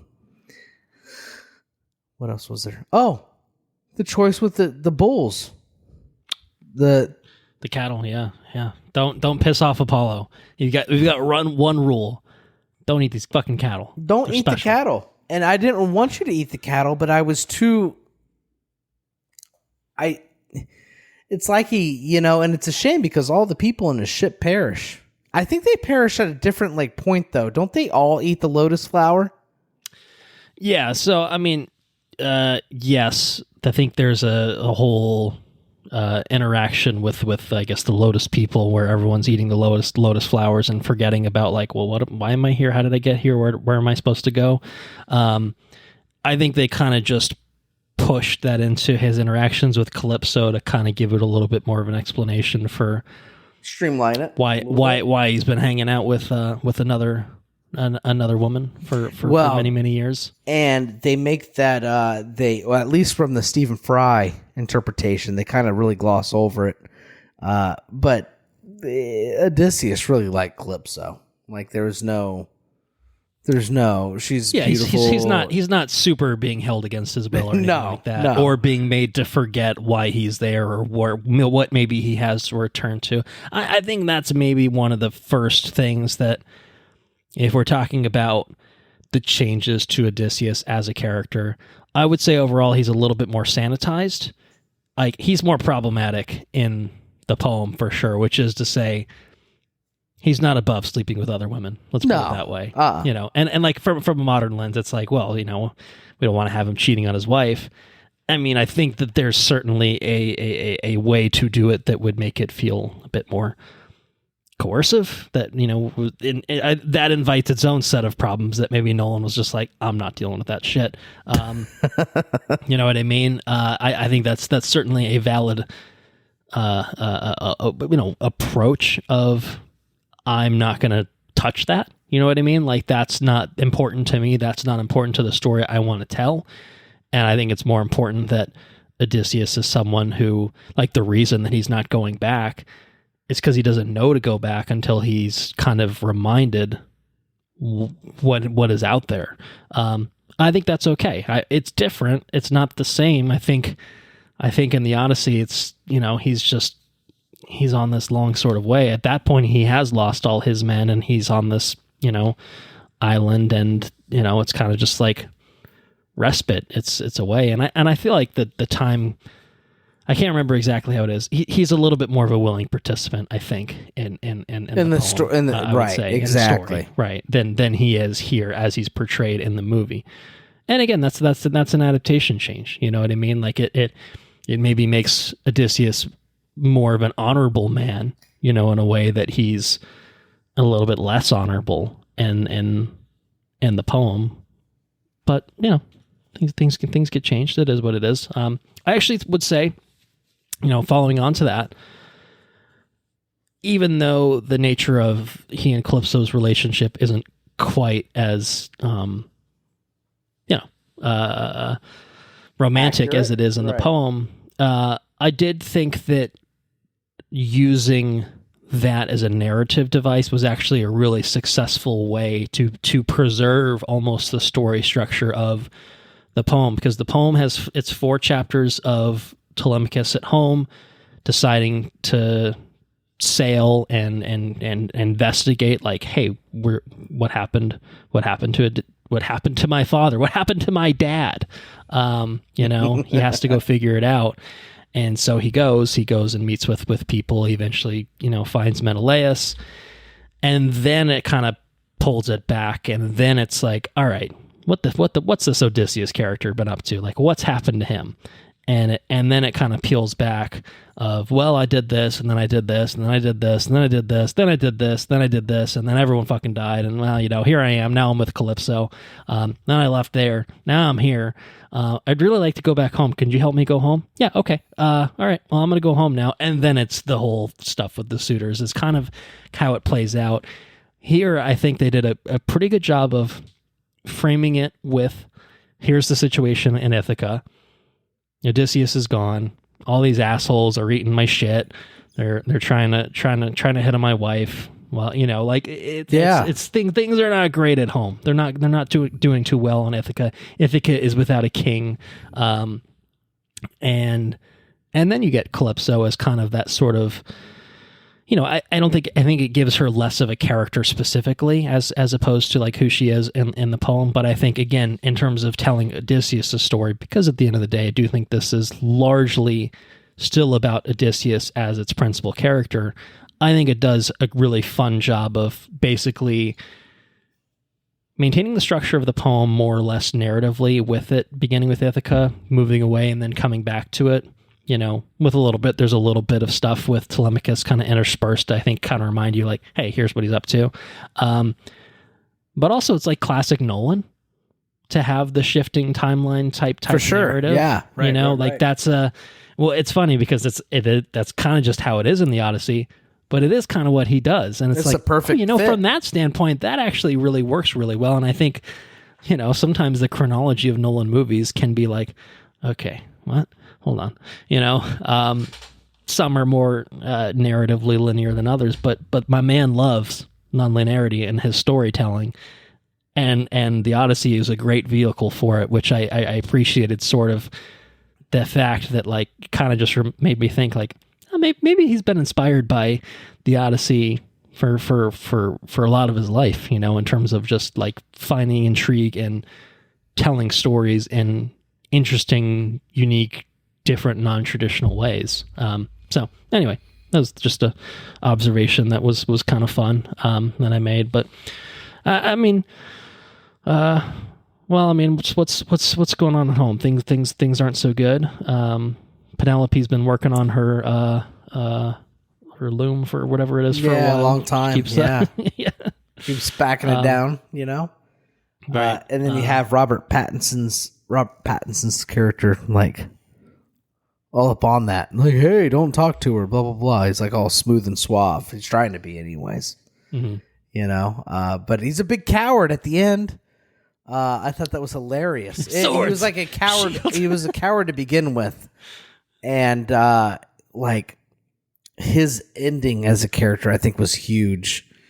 I think he says something along the lines of like I send the shame back with you or whatever, Okay. Because he tried to save, I think, the father's shame and his child trying to like take.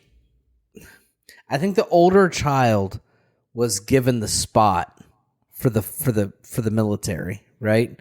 To go and serve. Yeah. There's this backstory with Sinon and Antinous. So Sinon being Elliot Page's character, and Antinous being Robert Pattinson's character. Yeah, older brother. Yeah, right. And so older brother was given the spot to serve, and like he swapped him around or some shit, and he played it off like oh shit. Odysseus played it off, and he took the younger child because he didn't want the father to have shame. And then as it ends, And then Robert Pattinson's character continuously played up the fact that you wouldn't take me, blah, blah, blah, blah. He's just a fucking asshat. No, at the end of the day, he's a coward. A douchebag. Yeah. And then that was proven during the final chapter of the movie where weapons and shields and everything were served from the sky, and he's not rushing to pick him up. Do it! Come on, do something. Right, as Odysseus has fucking arrows in him and swords in him and spears in him, and he's just fucking everybody up. It's incredible. Oh yeah. Yeah, there was a great joy in that whole sequence there. And it was pretty chaotic. I enjoyed that because the whole thing is part of the challenge is you have to shoot the arrow through the axes that are laid in the ground. I enjoyed that at a certain point everyone's just I'm just going to use these fucking axes that are on the ground. Hell yeah, that's awesome. He grabs them and starts swinging them around and everything. Yeah. He's he I don't know. There's during that sequence, there's a lot of thunder and everything, and it very much feels like Zeus's reckoning. And the fact that he's unstoppable, he's got shit sticking out of him and stuff, and he's still continuing to fight and swing, and people are starting to bow down, while he's murdering everybody in the building. It very much felt like I don't know, it felt deserved, it felt like a reckoning is what it felt like. And I don't know. It was a very badass sequence for sure. Yeah. Cathartic in many ways. That's a good way to put it, for sure. Yeah, no, I definitely the sort of payoff that a movie like this, a man that has been away from home for 20 years, that's the sort of, thing that makes you feel this journey was worth it, just to be there kind of every step of the way was really awesome. I know we're talking about that final sequence, but the best view of a man is from below, I think was whoa, what a line. I don't know if that was in the Odyssey or not, if that was actually in the poem, or if that's a Christopher Nolan thing. Yeah, I mean, there's multiple translations. There's possible that it's taken from one, but it's just not the kind of thing in the adaptation process. I mean, a lot of the dialogue is definitely a little bit more modernized. It's not as simple as let's take this banger of a line. I think a lot of the dialogue, maybe it has its roots in some translation or another translation, but I think a lot of it is just, let me take the core elements of what this interaction is, what this dialogue is, and distill it. So I think we can give Nolan credit for pulling out some bangers. It's not wholly original, but I do think he's doing a heavy lift in terms of making the dialogue and the sirens accessible. Oh, sirens! That sequence was cool. I was so interested to see what they would do with the sound design there, and it was kind of unexpected that we as audience members didn't really get to hear the sirens. But I almost think that was a really impactful decision to do it that way. Yeah, there was silence. Interesting sound design, right? Very interesting. But effective. I think effective. And then, the one guy took the wax out and said, "Oh, I want some of that." The itch. He itched the itch, and he jumped the itch. Yeah. Everyone's gonna have real bad things. Some of them are getting eaten by a cyclops. Some of them are getting smooshed or getting trapped between moving trees or some shit. I don't even know what's going on. The force, perspective, so.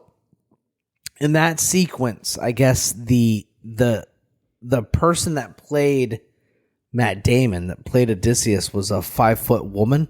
Oh yeah. That's we're chock full of fun facts, but yeah. I think he said that she had the nicest arms that he'd ever seen. Yeah, exactly right.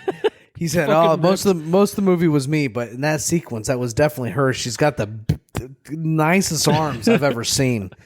And it's because they forced the perspective to make the giants look so much larger than the actors playing their roles. So like Odysseus was played by a 5-foot woman against a 7-foot and stunt that's a classic filmmaking sort of thing, like they did that a lot in the Lord of the Rings. Like the hobbits, like in certain faraway shots, are just fucking children walking alongside Ian McKellen and whoever, and it's just like, you can't tell. It's good enough. Like, like you do it in the right way, you film it from the right angle and the right perspective, literal perspective, and like I would have had no idea. Oh, it's incredible. It's good filmmaking. Instead of making something in the computer or whatever, Yeah, or let's film this and have plates, and then we'll artificially make these people bigger, and maybe that'll be something like. I mean, that's probably something closer to what they, I guess, would have done with the Cyclops, which I thought looked incredible, like horrifying. Don't get me wrong, and his design, the twisted face and everything, but that looked like a big fucking dude walking around chomping down on people. That's true. Yeah, like the skin and everything. Like just the texturing of it. Like it just seemed like a real Cyclops. Like, and it felt particularly fucked up when you shot him in the eye. Fucking Odysseus Odysseus kind of fucked up a little bit. Really, he's been a little bit of a dick, dickish, little vindictive over a simple creature. Yeah, he shot that guy right in the fucking eye. He says, "Fuck Poseidon. What's the worst that could happen? Come at me, bro." He does. That's exactly what he says. He gets fucked up. Poseidon says, "All right, bet." Let's talk about the gods in this movie, or the lack of gods. Dude, you want to talk about Zendaya, dude? We can talk about Zendaya, but I think it's interesting that. Because it starts with the text, a time of apparent magic. It's a relatively godless adaptation. It's maybe not quite as godless as, say, Troy, was, where like you're totally stripping the influence of the gods. It is still pretty minimal in this, which I found interesting because, I mean, and I assume this comes across in the Stephen Fry stuff. Like the gods are doing shit left and right. Like Athena is like very clearly intervening, guiding, doing a lot, telling, like she's interacting with Telemachus, and basically telling him like, hey, like you should probably do this. She's interacting with Odysseus, telling him, hey, you should do this. Calypso is like kind of a goddess too. She's like a lesser god. I think a lot of that is kind of stripped, I would say, from this, with the exception of we do have obviously an iteration of Athena, which is kind of interesting because I also kind of think, in maybe sort of a traditional Nolan sort of way, there's a reading of this movie that says that she's not actually a god and she's just a memory haunting him, as we kind of see in the reveal of her being, I guess, like a priestess or something like that, in Troy.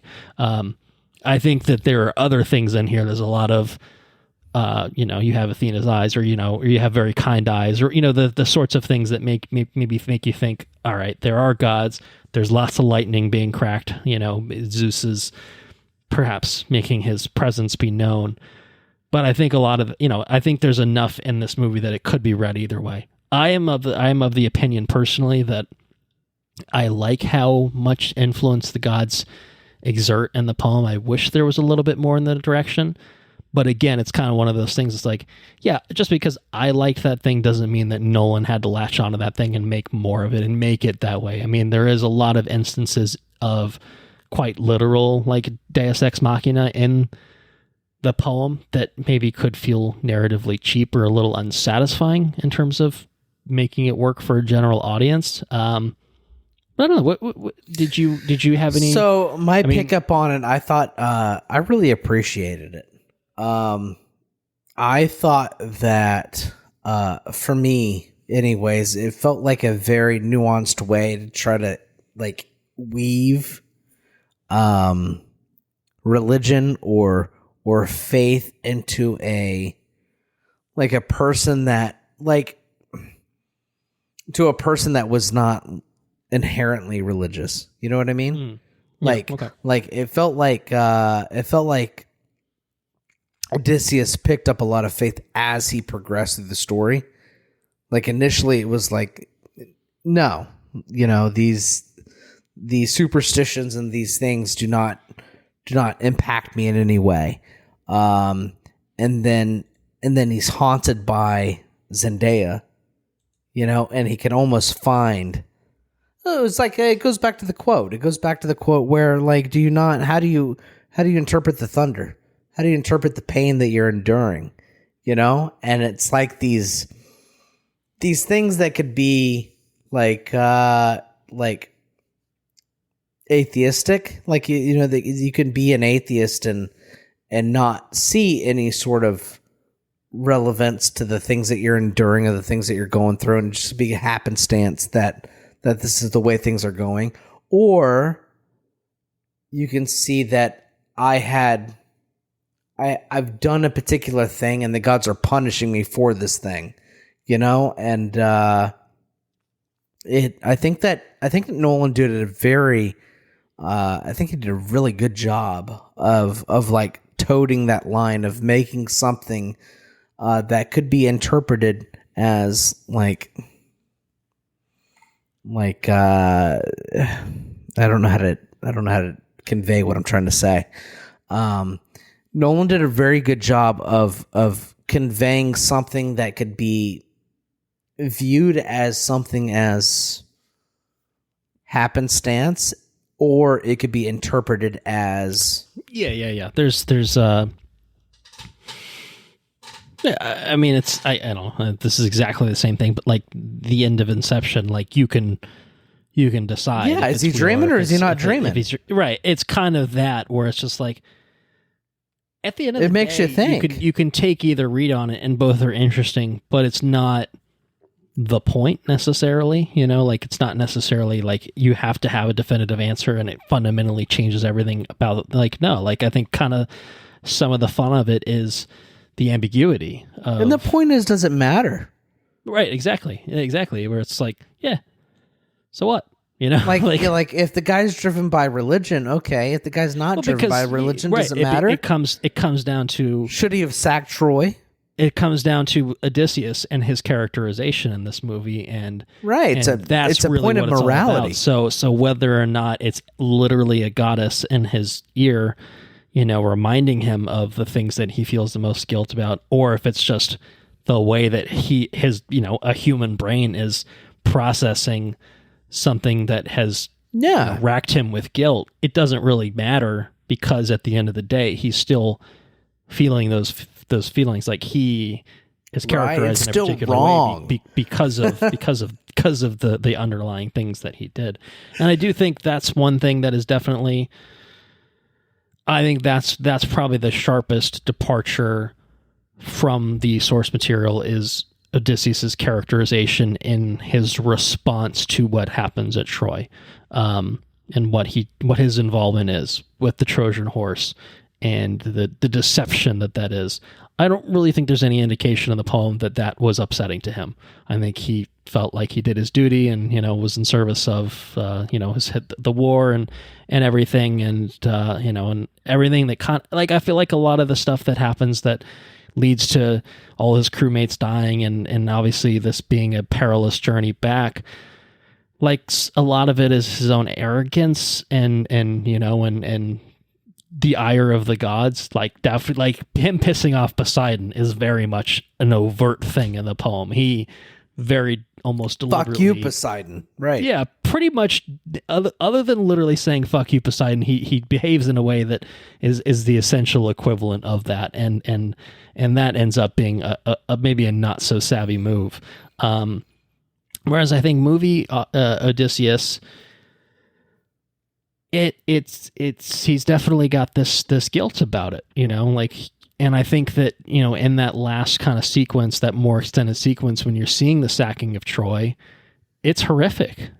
They're just setting on fire. They're killing women and everyone left and right, soldiers and not. Like, it's just this sort of awful brutality.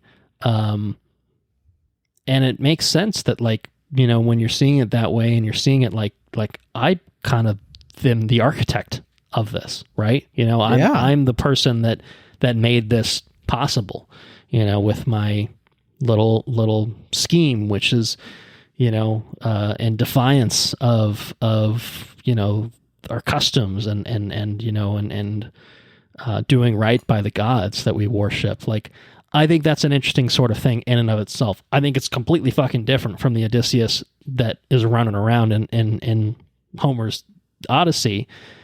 And again, I feel like I'm kind of harping on the same thing. Like, that's okay that it's different. I think it's interesting. These things can be separate things that can be treated separately, and I think that I brought up Oppenheimer because he kind of just made him an Oppenheimer-like character of, you know, you didn't really stop to think about whether you should, you know, and now you have to deal with the consequences of doing something, you know, that of doing something where the bell cannot be unrung. I mean, obviously, in one, it's the creation of, you know, bombs that lead to the you know, horrific deaths of, you know, millions of people, and whether or not that was a morally justified thing to do. Like, yeah, the sciencey stuff was kind of neat. Like, wow, we made something so incredible, but holy shit, the human cost was that. What weight does that have on a human soul? Like, that's Oppenheimer. Here's kind of a similar thing of, yeah, we won the war, but at what cost? You know, and what was that worth it for me on a you know, like, how do I weigh that against my human soul? And then on top of that, obviously he has a lot of shit that happens, but I do think kind of a point that the movie sort of makes is like, do I deserve to go back home? Do I deserve to go see my wife and kid again? You know? Like, am I worthy of that? And I think that's an interesting question, which is a fundamentally different question than what the poem asks. But I think it's an interesting one too, you know, on its own merits. So, I wish I listened to it more recently than I have. I mean, well, it's not too late. You know, you always pick it up and read it. You know, maybe then we can get in on it. We recently found out that the Robert Fagel's audiobook is narrated by Sir Ian McKellen, which could be shit, cool. That's excellent. Which I imagine is pretty sweet. So probably on Audible potentially. There could be a good discussion here to be had, because at least the Fry version that I listened to, I don't recall it being, at least like in the way it was presented, I don't recall it being such a departure. You know what I mean? Well, and I think that the broad strokes are all there. Like, I think the story, like I'd say 70% of it's kind of there. I think that it's more the subtleties of the characterizations, of a few different things, you know, like Cersei's a little bit different. We haven't really talked about Cersei a lot, you know. Her being motivations. She's the witch that turns men into pigs. Yeah, right. Some incredible body horror there. Incredible, just so just awesome. For the record, that was intense. Yeah, that was pretty wild. But yeah, like, I think her motivations are a little bit different, and this, you know, she's decrying the fact that, well, you know, men are, you know, traumatizing her, and like, she's retaliating, you know, and responds to that. Right. And which is valid, you know. I mean, if you want to turn piece of shit men into pigs, then, like, fuck it. Very valid. By all means, you know. So I think there's, like, little things here and there where it's just like, it's not 100% the same, but I think the broad strokes are there. You know, I think certainly the broad strokes of the story are there.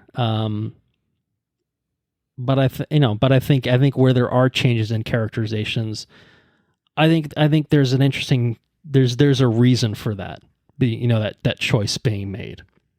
I never really felt, why are you doing this? You know, Christopher Nolan, you, sir, why are you doing this? Why are you're changing things, but you're making it stupider or worse. I never felt that way. There are there are many adaptations where it's just kind of like, what the why would you do that? Like, like, it's right there. Why are you changing things so much that this is unrecognizable? Why are you throwing the source material in the trash? Like, what's happening here? I don't think this was that. I mean, I'm sure other people will disagree. Probably. I'm sure Anna will feel a little bit differently on it. She did like it, for the record, which I was happy. She did. She was not super excited. I think she had a lot of I don't know, just concerns, I guess, about how Nolan would go about doing things, and I'm sure she would agree that, like, yeah, he changes things, but like, yeah, I mean, it's just that's just a fact. He changed things, You have to. What do we have? We have the pig, the Circe stuff. Yeah, that was quite good. Hades, we got the trip. Hades, yes. See the So Hades, seer and Hades was the spot that I started to fall asleep a little bit. Oh yes, okay. I think you mentioned this to me when we had our we had a brief phone call. So as you were heading home, post your viewing. Yeah, so I started to drift off a little bit during the Hades trip, and then there was a period where Agamemnon got stabbed in the throat by Helen of Troy, I think. Well, by her twin sister. Her twin sister, yes. Clytemnestra, also played by Lupita, so it's a dual casting there. And I woke up to, Rah! And she fucking stabbed him in the throat. And I said, holy shit. And I woke up. The guys both laughed to the left and right of me, started laughing. I woke up. I woke up during that. I was up since that. But it was almost like I always fall asleep in the Fellowship when they start into the Mines of Moria. Okay. I always fall asleep during that part, and then I always wake up during the Balrog, and every time. Anyways, incredible moment in the movie. I thought it was really cool to listen to, like, the way that they produced that, and like they like had people buried under the sand with straws, and they got up and stuff. Oh yeah. Oh, that was cool. Yeah, and yeah, no, I thought that was a cool thing. It's one of those things where, like, in the poem, Achilles shows up, and so I thought maybe we'd get a little stunt casting of some sort here. And Anna and I talked about, like, they're gonna put Achilles in it. Brad Pitt. Could have been Brad Pitt. That would have been kind of fun. Bale, they could have put Christian Bale in there as Achilles. Shit. That would have been sick. And I think it's one of those things where it's just like, yeah, if this was a Marvel movie, they would have done that because it would have been fucking cool and shit. There's a version of this movie where, like, so the character of, I sort of vaguely talked about this, Sinon, Elliot Page's character, not present in the text of the Odyssey. I believe that character is mentioned in something else. I'd have to fact check where the character is mentioned. They're mentioned somewhere. He is a soldier with Odysseus at Troy in the Trojan War, so, like, that's accurate. And so that's, like, one of those things, like, all right, there's another piece of material that you can draw from that puts this character there. And then, I don't know, it's sort of an interesting thing to tie this character in, have the sort of backstory that ties him in with Robert Pattinson's character, and then obviously that all sort of feeds into Odysseus's guilt, but it also feeds into Robert Pattinson's presence in the third act. Like, I think there's a lot of narrative synergy that makes a lot of sense that's kind of not really from the original material, but, like, kind of adds a little, layer of something to the thing. And it's like, you could have done that with, like, Achilles instead of Sinon or whatever, but Achilles is kind of like that's it's maybe more interesting to take this character that no one really knows the backstory of and give them this sort of backstory instead of just being like, here's Achilles and here's, I think he sees Heracles, in Hades, and it's just like, yeah, I mean, okay, you could again pull off some stunt casting and have a big buff dude. You could have The Rock come back, and make the fucking Brett Ratner Hercules movie canon, but, like, do you need to do that? No, you don't. Of course you don't. So I think it was interesting. A lot of the story, and like you see the shade of Agamemnon, which was cool, which was interesting. Someone who kind of led Odysseus astray, as it's told here. I mean, is like, we're done following him. Like, we're making our own path. And obviously that, in terms of literally taking a different route home, leads to its own sets of issues. But I don't know. There's a lot of interesting things that I think that Nolan did add into it, which I really appreciated, and I found were very interesting additions. There's also an expansion of Argus, the dog. Gets a little bit more play. Fucking Argus. And that was I thought that was beautiful. Not the puppy getting thrown off the cliff in the beginning. We didn't like that part. Yeah, they're a little brutal about that, but man, and just that little reunion, just immediately it's just like, all right, master is home. I can sleep. Dude. My eternal rest has arrived. Ah, man. That takes it takes some wind out of the sails, doesn't it? I will say it was a little bit. Put that poor doggy on the dung heap. That was fucked up, man. These guys are assholes. Just let him lay there, kicking him and being mean to him and shit.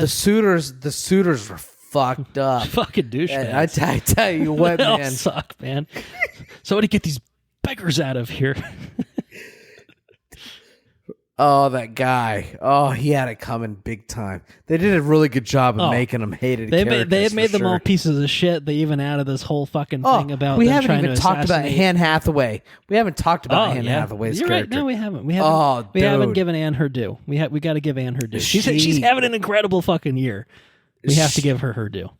She crushed. I think this is the best Anne Hathaway role that I've ever seen. Okay. All right. Maybe. She brought a tear. She jerked a tear in the movie theater, dude. She really did. Oh man, when she's telling her what, it's kind of a weird kind of role, right? Tom Holland's role, because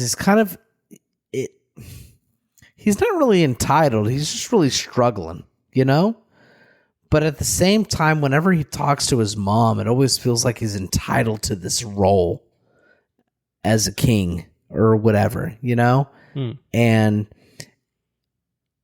when she just drops it on him, she drops it on him really hard. And you can't help but feel it. You can't help but feel what she needs and what she wants, when communicating it to Tom Holland. And Anne Hathaway fucking crushed it. I just want Odysseus. I want Odysseus, Yeah. And it's just when she turns around, she walks away. I think it's like 3/4 of the movie through or what have you. I think it's when she really gets fucking pissed. And she walks out on Tamilicus, is that his name? Yeah, on Tom Holland. Yeah, you can just call him Tom Holland for short. That's fine. Yeah, Tom Holland. Yeah, she storms out on him, slams the door or whatever. You know what I mean? I just want Odysseus. And you really fucking feel it every time she yearns for her husband. You fucking feel it, and it felt visceral and it felt real, like much of the other performances in this movie. But Anne Hathaway fucking crushed it, dude. The entire time she was on screen. I really liked it. I really liked her costumes. Really liked the way that she performed. I really need to watch that A24 movie that she made. Yeah. I haven't seen that one. Because So, I feel like she's been like crushing shit all year. She's been doing stuff all year. And I've only seen this, I think. Very, very busy so far this year. I think I saw Devil Wears Prada, but yeah, Mother Mary and End of Oak Street in a couple of weeks' time. So busy. Her and Zendaya are impressively busy. Very impressively Zendaya, busy. Real quick, I'll just tell you about Zendaya, the way I feel about her. Zendaya felt like a goddess, and then at the same time at the end of the movie where like you feel like she's a repeat of like his guilt, you know, as you put it. Zendaya fucking crushed it, dude. Zendaya really like nailed the nuance of like towing that line of something that could be a goddess or a reminder manifestation of what guilt. you've done. Yeah, exactly. She really towed the line, and I thought she was. I thought her performance was profound. I really like when you finally see like where she comes from, and Odysseus is like Psyche or whatever, you know, and she's that priestess maybe that got executed or what have you. I think once that finally like settles in, I think that it makes her performance that much more elevated. I thought it was a very impactful moment. I thought she really crushed it. So yeah, I was moved by pretty much all the performances. I can't, dude. I was very much moved by this whole movie. So yeah, well, I was too. But I think we're close to the end of the road. I don't know. I don't know if there's much else to get no, into. we pretty much. I think we dived into it. I think we've done a pretty thorough roundup of everything. The ending, I guess, they sail west. I guess is kind of the idea, to honor the dead. This is all fucked up. He's got proper respects. Yeah, he's a little fucked up. Which is interesting. It's a different ending from the poem. The poem ends very abruptly. Spoilers for the end of that thousands-year-old thing. It ends with the family of the suitors basically coming to Ithaca and saying, "Fuck you, Odysseus! You killed my children. I'm gonna fucking kill you, bitch!" And Athena intervening again, Deus Ex Machina style, and saying, "No more war. We must have peace." And then everyone lives happily ever after. And it's kind of where it ends. So I was like, one of those things where it's like, it's a little anticlimactic in the scheme of things in the really, really particular way that it ends. So I was kind of like, are they going to do that? Like, I don't know. And then obviously the movie... hope not. That would be because weird. The movie is very much a very not God-centered sort of movie. You know, like the storytelling is not reliant on the gods themselves being involved. So... I was curious to see how they would resolve things. This is not what I expected. It was kind of interesting. I felt myself a little thrown because I wasn't sure what to expect. So that's one of those things where I'm like, I don't dislike it, but I am curious to see it a second time with the expectation of where it ends and see how it like kind of resonates. I really just need to see it a second time. Is kind of the bottom line. So I have purchased tickets to see it in IMAX 70 millimeter. Oh, stop it! On my Son birthday, of a bitch. Which is a couple weeks away. Oh, so I'll be making the trek north, seeing it at 12:45 on August 13th, and then I'll be seeing Foo Fighters and Queens of the Stone Age that night. So I'm gonna have a very holy shit, dude! Birthday. What a deal! What a birthday! And I'm taking the day off, obviously. No, I am. That's a perfect birthday right there, dude. I really, really want to see it again, and I just kind of knew I really want to see it in 70 millimeter if I can. And it was one of those things. They had only had tickets on sale through the 12th, and then they put tickets on sale for the 13th. And like another week, and I was just like, oh, I finally like timed it right.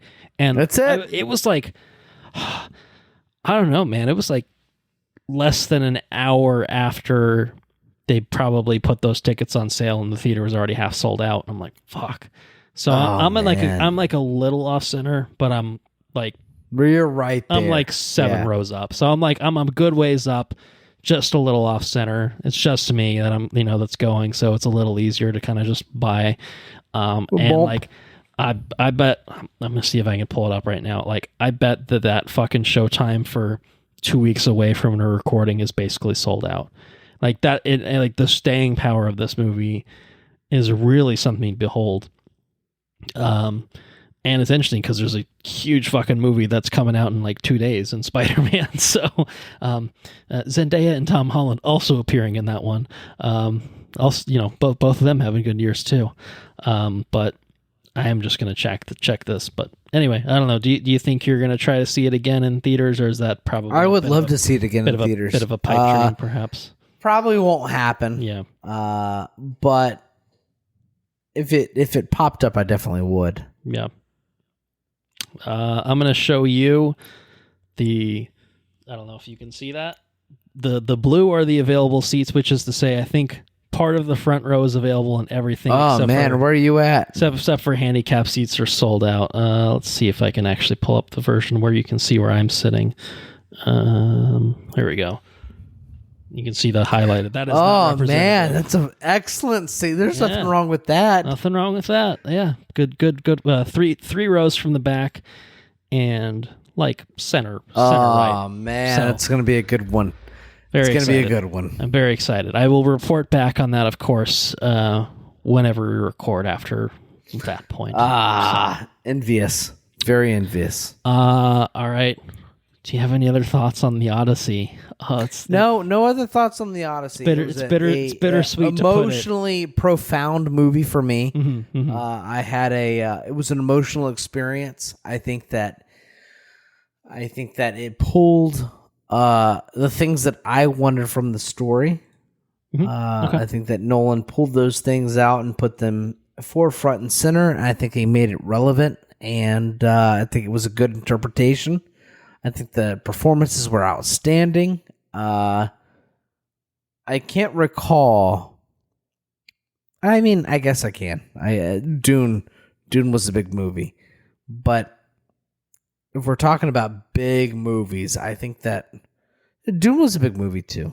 I guess I'm stuttering here, but God damn it! When's the last time something like this happened? Like, I think Dune is probably the last one. If that's what we're thinking. Dune's the last one. Dune's the last one. What a movie! And hopefully Dune is the next one, and we're getting treated to two in 1 year. Holy shit! Like top tier, holy shit, man, kind of movies. So, yeah, what a movie! What a movie is all I gotta say. There's a lot that we can really dive into. I think that if you have any questions or if you have any thoughts or whatever, I think that if we had some listeners contribute to the conversation in a bit of a way, I think that we could have a really good discussion here about these things. But I think that Nolan really, really took the interpretation to another level. I think it was very good. It was very modern, and I very much enjoyed it. So, good movie. Well said. Dare we say it's a tour de force? Tour de force, definitely. Okay. 100% tour de force. All right. It would have been weird if we went this whole episode without making it abundantly clear that it fits the criteria. All right. I think that's it. That's the Odyssey. We'll be thinking about it, I'm sure, and stewing on it for a while longer. So it may yet recur in future episodes as it pops into our head. And, certainly once I get a chance to revisit it, I'm sure I'll have additional thoughts to share. But there you have it. There you have it. Well, do you want to talk about that Odyssey that you took for about a week quite recently? You probably went, we're up to quite a few things on your cruise. Hopefully you did not encounter any cyclopes or witches turning men into pigs or anything of that sort of nature. No, nothing like that. I imagine it was a pretty good time. I'd be curious to hear about it if you're willing to share. Yeah. So we went on a cruise. It was a friend. So Steve and Haley went on this cruise and family cruise. Sarah's mom went, and my mom and sister could not go. because they had like some stomach issues and stuff, and so they ended up bailing. But we did go to Cozumel. We went to can't remember all the places we went. It was Cozumel. We went to it wasn't Belize. Bahamas? No, it was. Where else would you have gone? It was in South. It was in fucking Central America. Mm-hmm. What the fuck is it called? Well, I'll start looking at the map. Shit! And I naming can't places. think of it. All right. Well, I'm trying to stretch my mind, anyways. But went to a place near Mexico, but it wasn't Mexico. We went to Cozumel, and we went to another place, and we went to a restaurant called Luma Muma, I think is what it was called. Okay. It's very good. And it was an excellent cruise. Everybody had fun. It was a very good time. And then when we got back, I had to find a way to watch the Odyssey, and that's what I did. Mm-hmm. And then we watched. I took a couple notes here. I watched a movie called Obsession. Have I talked about this? You have not. I mean, Belize is fairly close. So did you go to Belize? Perhaps No. If you're trying to find out where I went, sorry, I got distracted looking at the map. Cancun. That's pretty close to Cozumel. No, probably didn't go to Cuba. To a place called Roatán. We went to Roatán. Roatán. Gotcha.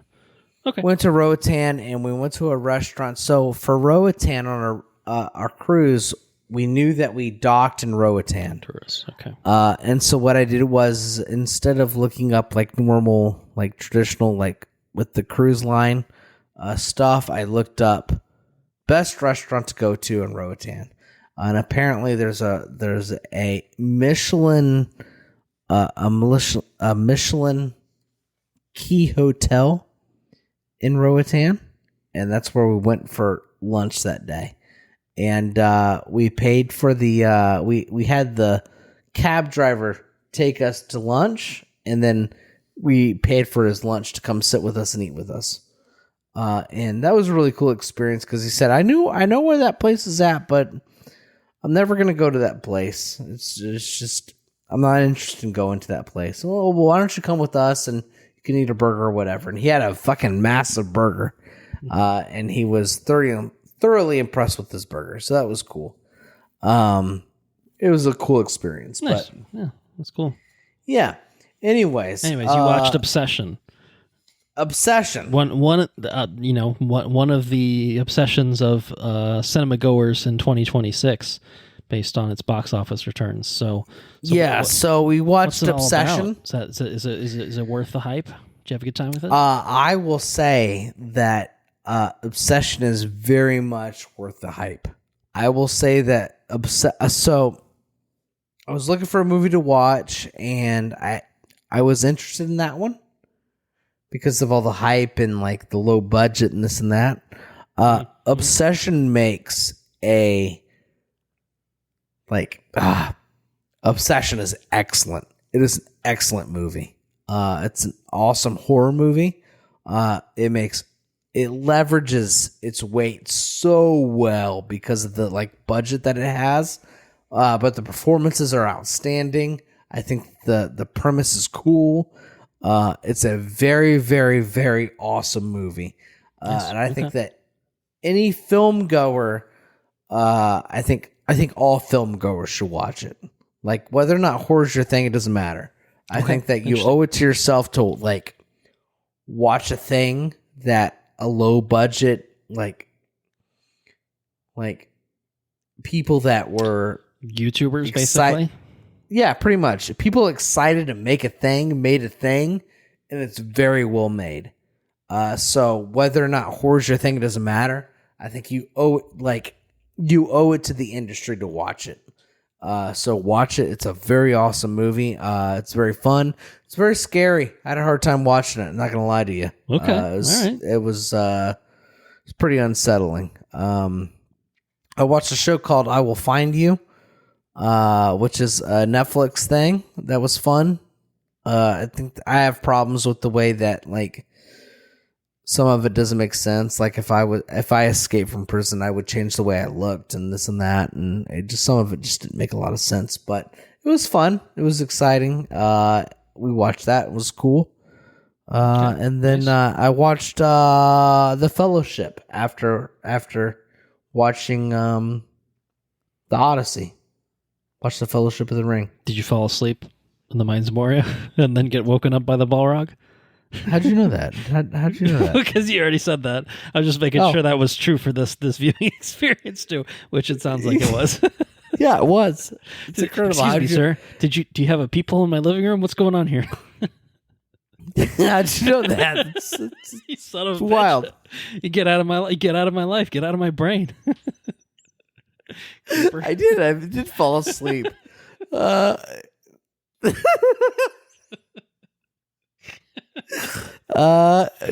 so The Fellowship of the Ring is I'll be honest with you, dude. That's a good movie, I man. like Star Wars. I like a lot of things. The Fellowship of the Ring and the first Lord of the Rings is an incredible movie. It's a tearjerker from the get-go. Oh man, I got emotional just watching like the beginning, like in the narration and stuff, or like just like the Hobbit situation. Okay, yeah, concerning. You know what I mean? Yeah, like just the music, kind of just like because like things will never be the same. Go through what Frodo's going to go through. Those little hobbits are going to go through the fucking ringer, man. The ringer. The ringer. You have no idea. They have no idea. No, they don't. Just they don't. Hobbits they get fucked up. Seriously fucked up. You don't.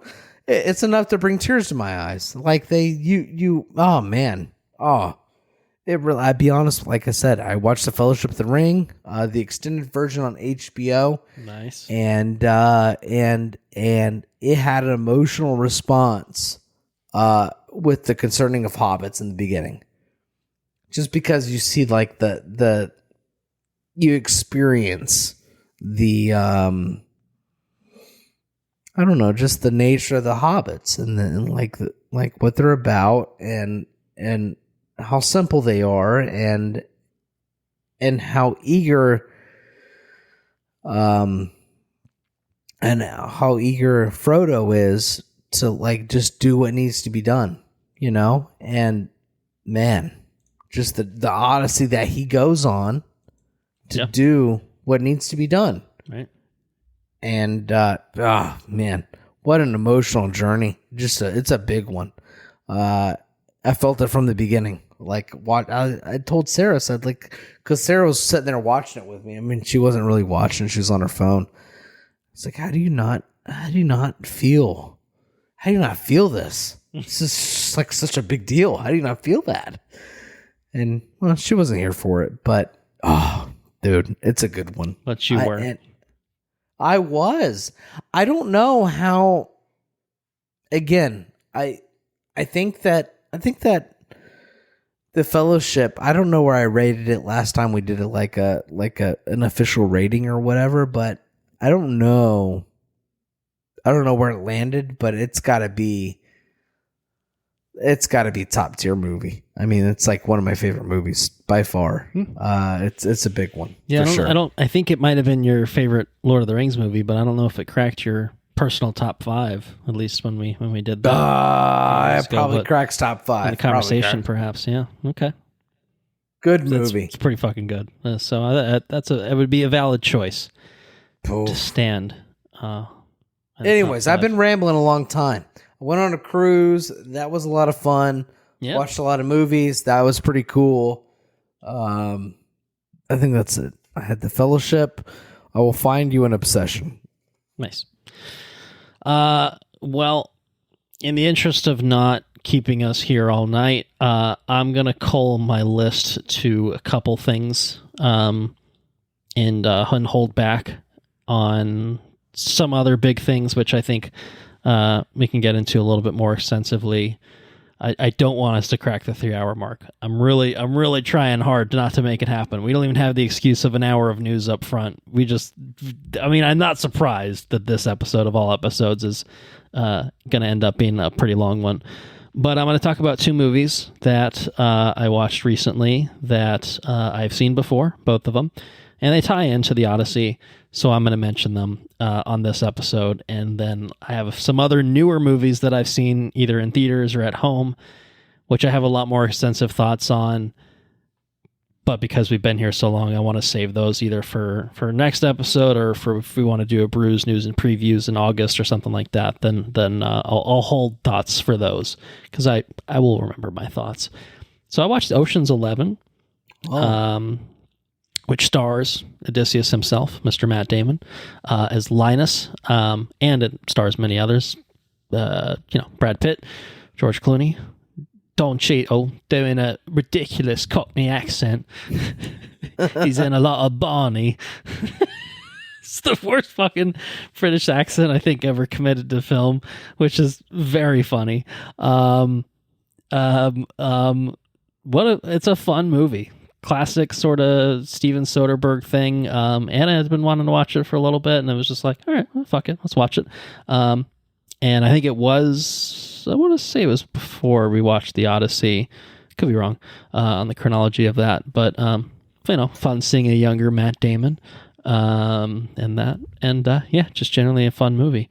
I imagine we'll probably watch 12 and 13 at some point. It's been a while since I've watched them. So they're fun movies to revisit for me every few years. So holds up. Would recommend the first one. It's fun. Vegas, man. It's fun. The other one is Pirates of the Caribbean at World's End. We've been sporadically watching the Pirates movies. This one is it's a boat movie. We like a good boat movie, in the spirit of the Odyssey. Felt like maybe the time was right to finish the Pirates trilogy. First movie is still a banger. The second one, Dead Man's Chest. I would say that I think I was softer on it after rewatching it the most recent time that I watched it, which was probably a few months ago at this point. It with some tinkering, with some editing, I think could have been a pretty worthy follow-up. As it stands, it's an imperfect, but has its, moments of charm. Sort of thing. I gotta say though, this third one at World's End, what you probably haven't seen this. You did see this, I feel like, when it came out, probably, right? I've seen them a lot. I've seen quite a few of them a lot. Okay, all right. I wasn't sure if you have gone back to these. Is this the one with Calypso? This is the one with Calypso, the other Calypso. That's right. She turns into a big lady and then turns into a bunch of crabs. You may recall that part. I do remember that. That was the one thing I remembered about this movie. I don't think I'd watched it since it came out in theaters. And I think it was like in the spirit of the Odyssey, like kind of a fun nautical thing could be, like, all right, I'm game. I was softer on Dead Man's Chest, like I said, so I thought maybe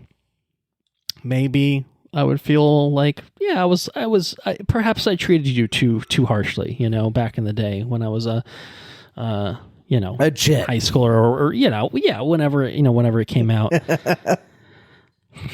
I don't know, man. I think this movie kind of sucks ass, dude. I think it's pretty shit. I'm not gonna lie. I found it pretty rough, hard to watch. It was pretty rough. It's been a very long time since I've watched it, so I can't comment. Yeah, all right, fair enough. I would not recommend that you check it out anytime soon. I suspect you will not feel much differently than I do. I don't know. I wanted it to like redeem it a little bit in my eyes. Like, I think that, the Pirates franchise has really, like, every entry has like been worse and worse reviewed. Which, fair enough. And, the last one, take Jack Sparrow for me, please. I never watched that one, but I bet it was a classic with Javier Bardem. Jack Sparrow. It's pretty good. I don't know, man.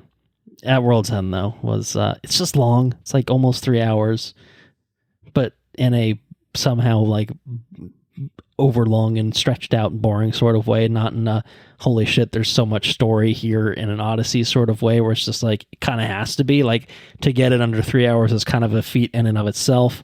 I don't know, man. I thought it was bad, so would not recommend, but it is on Disney Plus for anyone that does want to check it out for themselves. Have at it.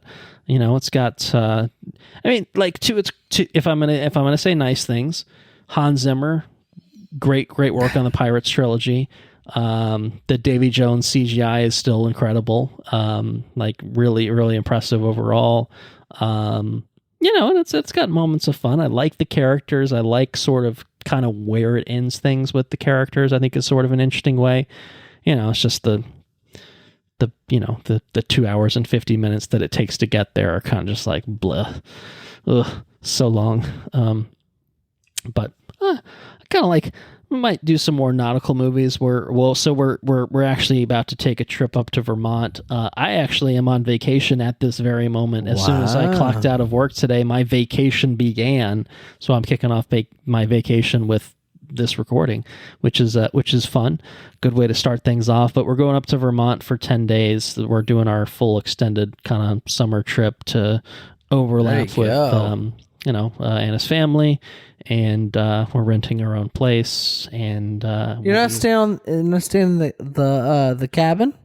We are staying in a cabin that is like 5 doors down, which is kind of we rented from a family up there, and it's nice to have our own space, and kind of everyone's cousins and everyone are up there, so everyone kind of ends up kind of with a little bit of space to spread out, which is it'll be fun.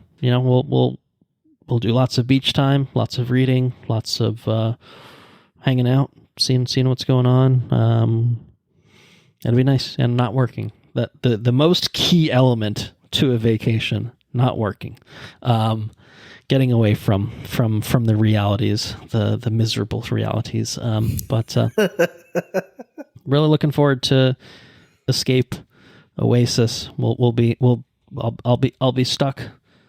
I'll be stuck on a not really island, but beach-like setting with my very own calypso, and Penelope kind of rolled in one. Oh Jesus! Wow, it's paradise right there. Yeah, it's paradise right there. Yeah, best of both worlds. Hopefully, no Circes that we encounter. We'll see. Looking forward to it. Looking forward to it very, very much. It was a hell of a day at work. So Today?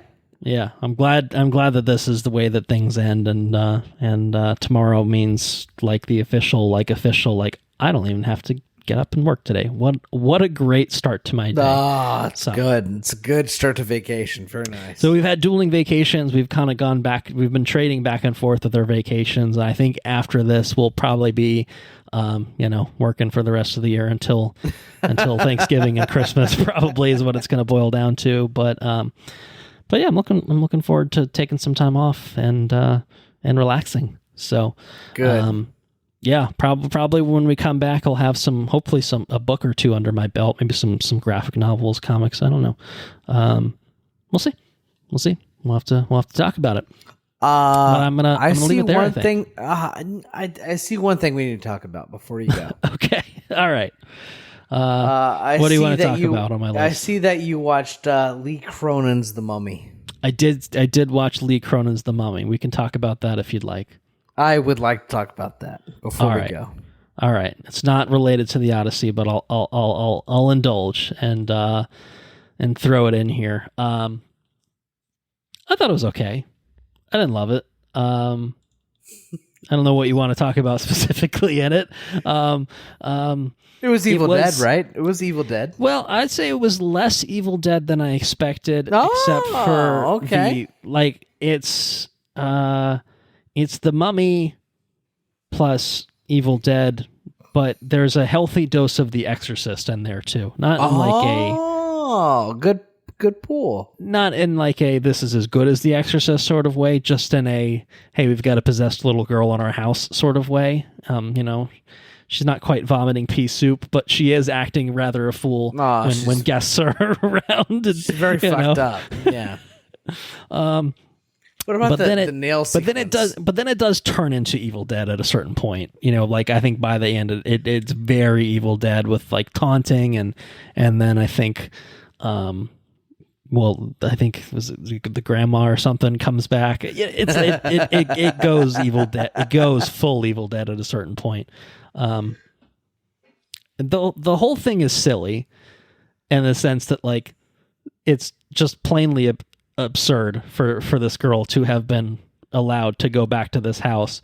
And at a certain point, like halfway through, Dad's like, I think it's Dad. Dad is like she's got to go somewhere. Like she's fucking demented. We're not equipped to deal with this shit. Which he's absolutely correct about. She should have never been allowed to go there without any sort of real supervision. But it's just like, yeah, we're fucking out of our depth. Like something's wrong. She's got a few too many screws loose at a minimum, or she's got a fucking demon in her or whatever. She's not demon free, bitch. That's for sure. So, it's so funny though. I don't know. I mean, like it is a little over long. I think Haley. It was Steven's wife, Haley. She threw up. She had to leave and go throw up. During watching that movie. Was it the skin being pulled off, like the toenail or whatever? Maybe. Toenail. Yeah, there's definitely some grosser things in there for sure. Kind of in there, I think, for the sake of being gross, but kind of for sure, kind of how it goes. Well, shock factor kind of deal, Yeah, I thought it was like totally okay. I thought it was fun. I thought it could have been better, could have been worse. I think could have been streamlined a little bit, and we have a horror movie night coming up on Wednesday. We're going to put all the boys in the bedroom, and they're going to watch TV, and we're going to watch Hokum. What's on deck?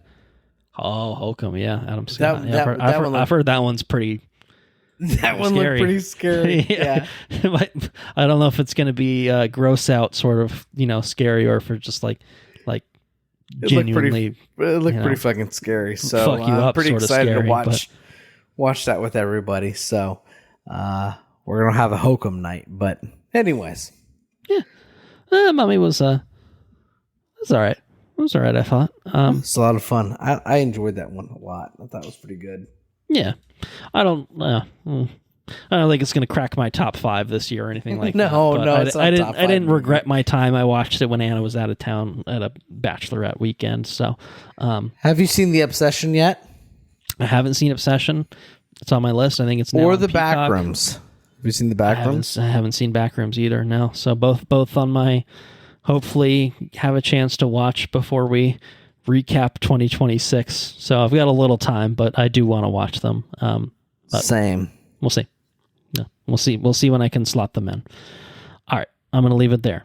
And say thank you all for listening. If you enjoyed what you heard, please spread the word.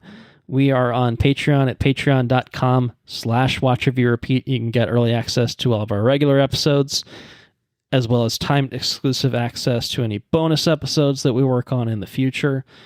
So, obviously, we've arrived at the Odyssey, which means, in theory, that we should be done with, the Greek mythology-inspired movies. But we don't have to stop. We could do another bonus episode if you want, even if it's not in celebration of the Odyssey coming out, and the build-up to it. We could celebrate it coming out generally and do something, and I don't know. So we'll do a bonus episode at some point. It may or may not be Greek mythology related. I don't really know. We haven't talked about it at all. But I'm just going off the cuff here. Right. Throwing it out there. But we'll do something. We'll figure something out. And we'll be back. We'll be back with something. So, yeah. If nothing else, early access to regular episodes. I've been taking longer and longer to edit these things. It's actually a really cool incentive, and it's if you want to hear it first, that's the way to do it. So I'm not doing it to try to pump the Patreon numbers, but I'm just saying there's a very tangible benefit of you will hear this before anyone else. So other than Andrew and I, Anna, if she's whatever parts she can hear of me yelling, through the door, or Sarah on the other end, You'd be the first. Our website's watchreviewrepeat.com. We are on many socials. We're on Facebook, facebook.com/watchreviewrepeat. We're on Instagram @watchreviewrepeat. We're on Blue Sky, watchreviewrepeat.bsky.source. I think I looked this up. I think you can just I think it's just @watchreviewrepeat. I keep saying like the really long version of it, but maybe there's a shorter version. No, I think it's still @watchreviewrepeat.bsky.social. I think I did figure out that on YouTube, maybe we're just youtube.com/watchreviewrepeat. So that's easy enough. I realized that I had been very behind on posting all the things that we'd been on, all the episodes that we've been up to and recorded and put out. So I on our in celebration of our release of the Disclosure Day episode, I disclosed all the things that we had been up to leading up to that. I'm going to try to stay on top now that I've caught back up, so that we're not falling behind again. But we do. I promise, even though we went months without posting, that I do monitor those. I was just being lazy and I just needed inspiration to get back on track. It's like one of those things you get 2 or 3 behind. You're like, oh man, that's a lot, and then quickly it's 10 episodes. You're like, oh fuck, okay, all right. Got to do something about it. Did something about it. Now we're back on track. If you have any questions, comments, suggestions, send them our way. watchreviewrepeat@gmail.com. That is something we also monitor. But absolutely value some opinions on the Odyssey. Happy to talk about that. If you've got thoughts about the adaptation process, just thoughts about the movie itself. Did you see it in IMAX 70 millimeter? How was that? Let us know. Anything and everything about the Odyssey. I think we'll be content to bring it up every episode for the rest of 2026. To be quite honest. So, got something to say? Send it our way. Show's produced by Anna Manis. Intro and outro track is Mechanolith by Kevin MacLeod at Incompetech.com. Licensed under the Creative Commons by Attribution 3.0 license. Next up, we've got another big movie. Spider-Man Brand New Day, coming out in just a few days' time. I'm going to be seeing it in Vermont while I'm up there, in the dinosaur theater that I saw Superman in last year, which is it's the most premium format that you can get in Vermont, because they don't have an AMC, they don't have a Regal up there, they have dinosaur.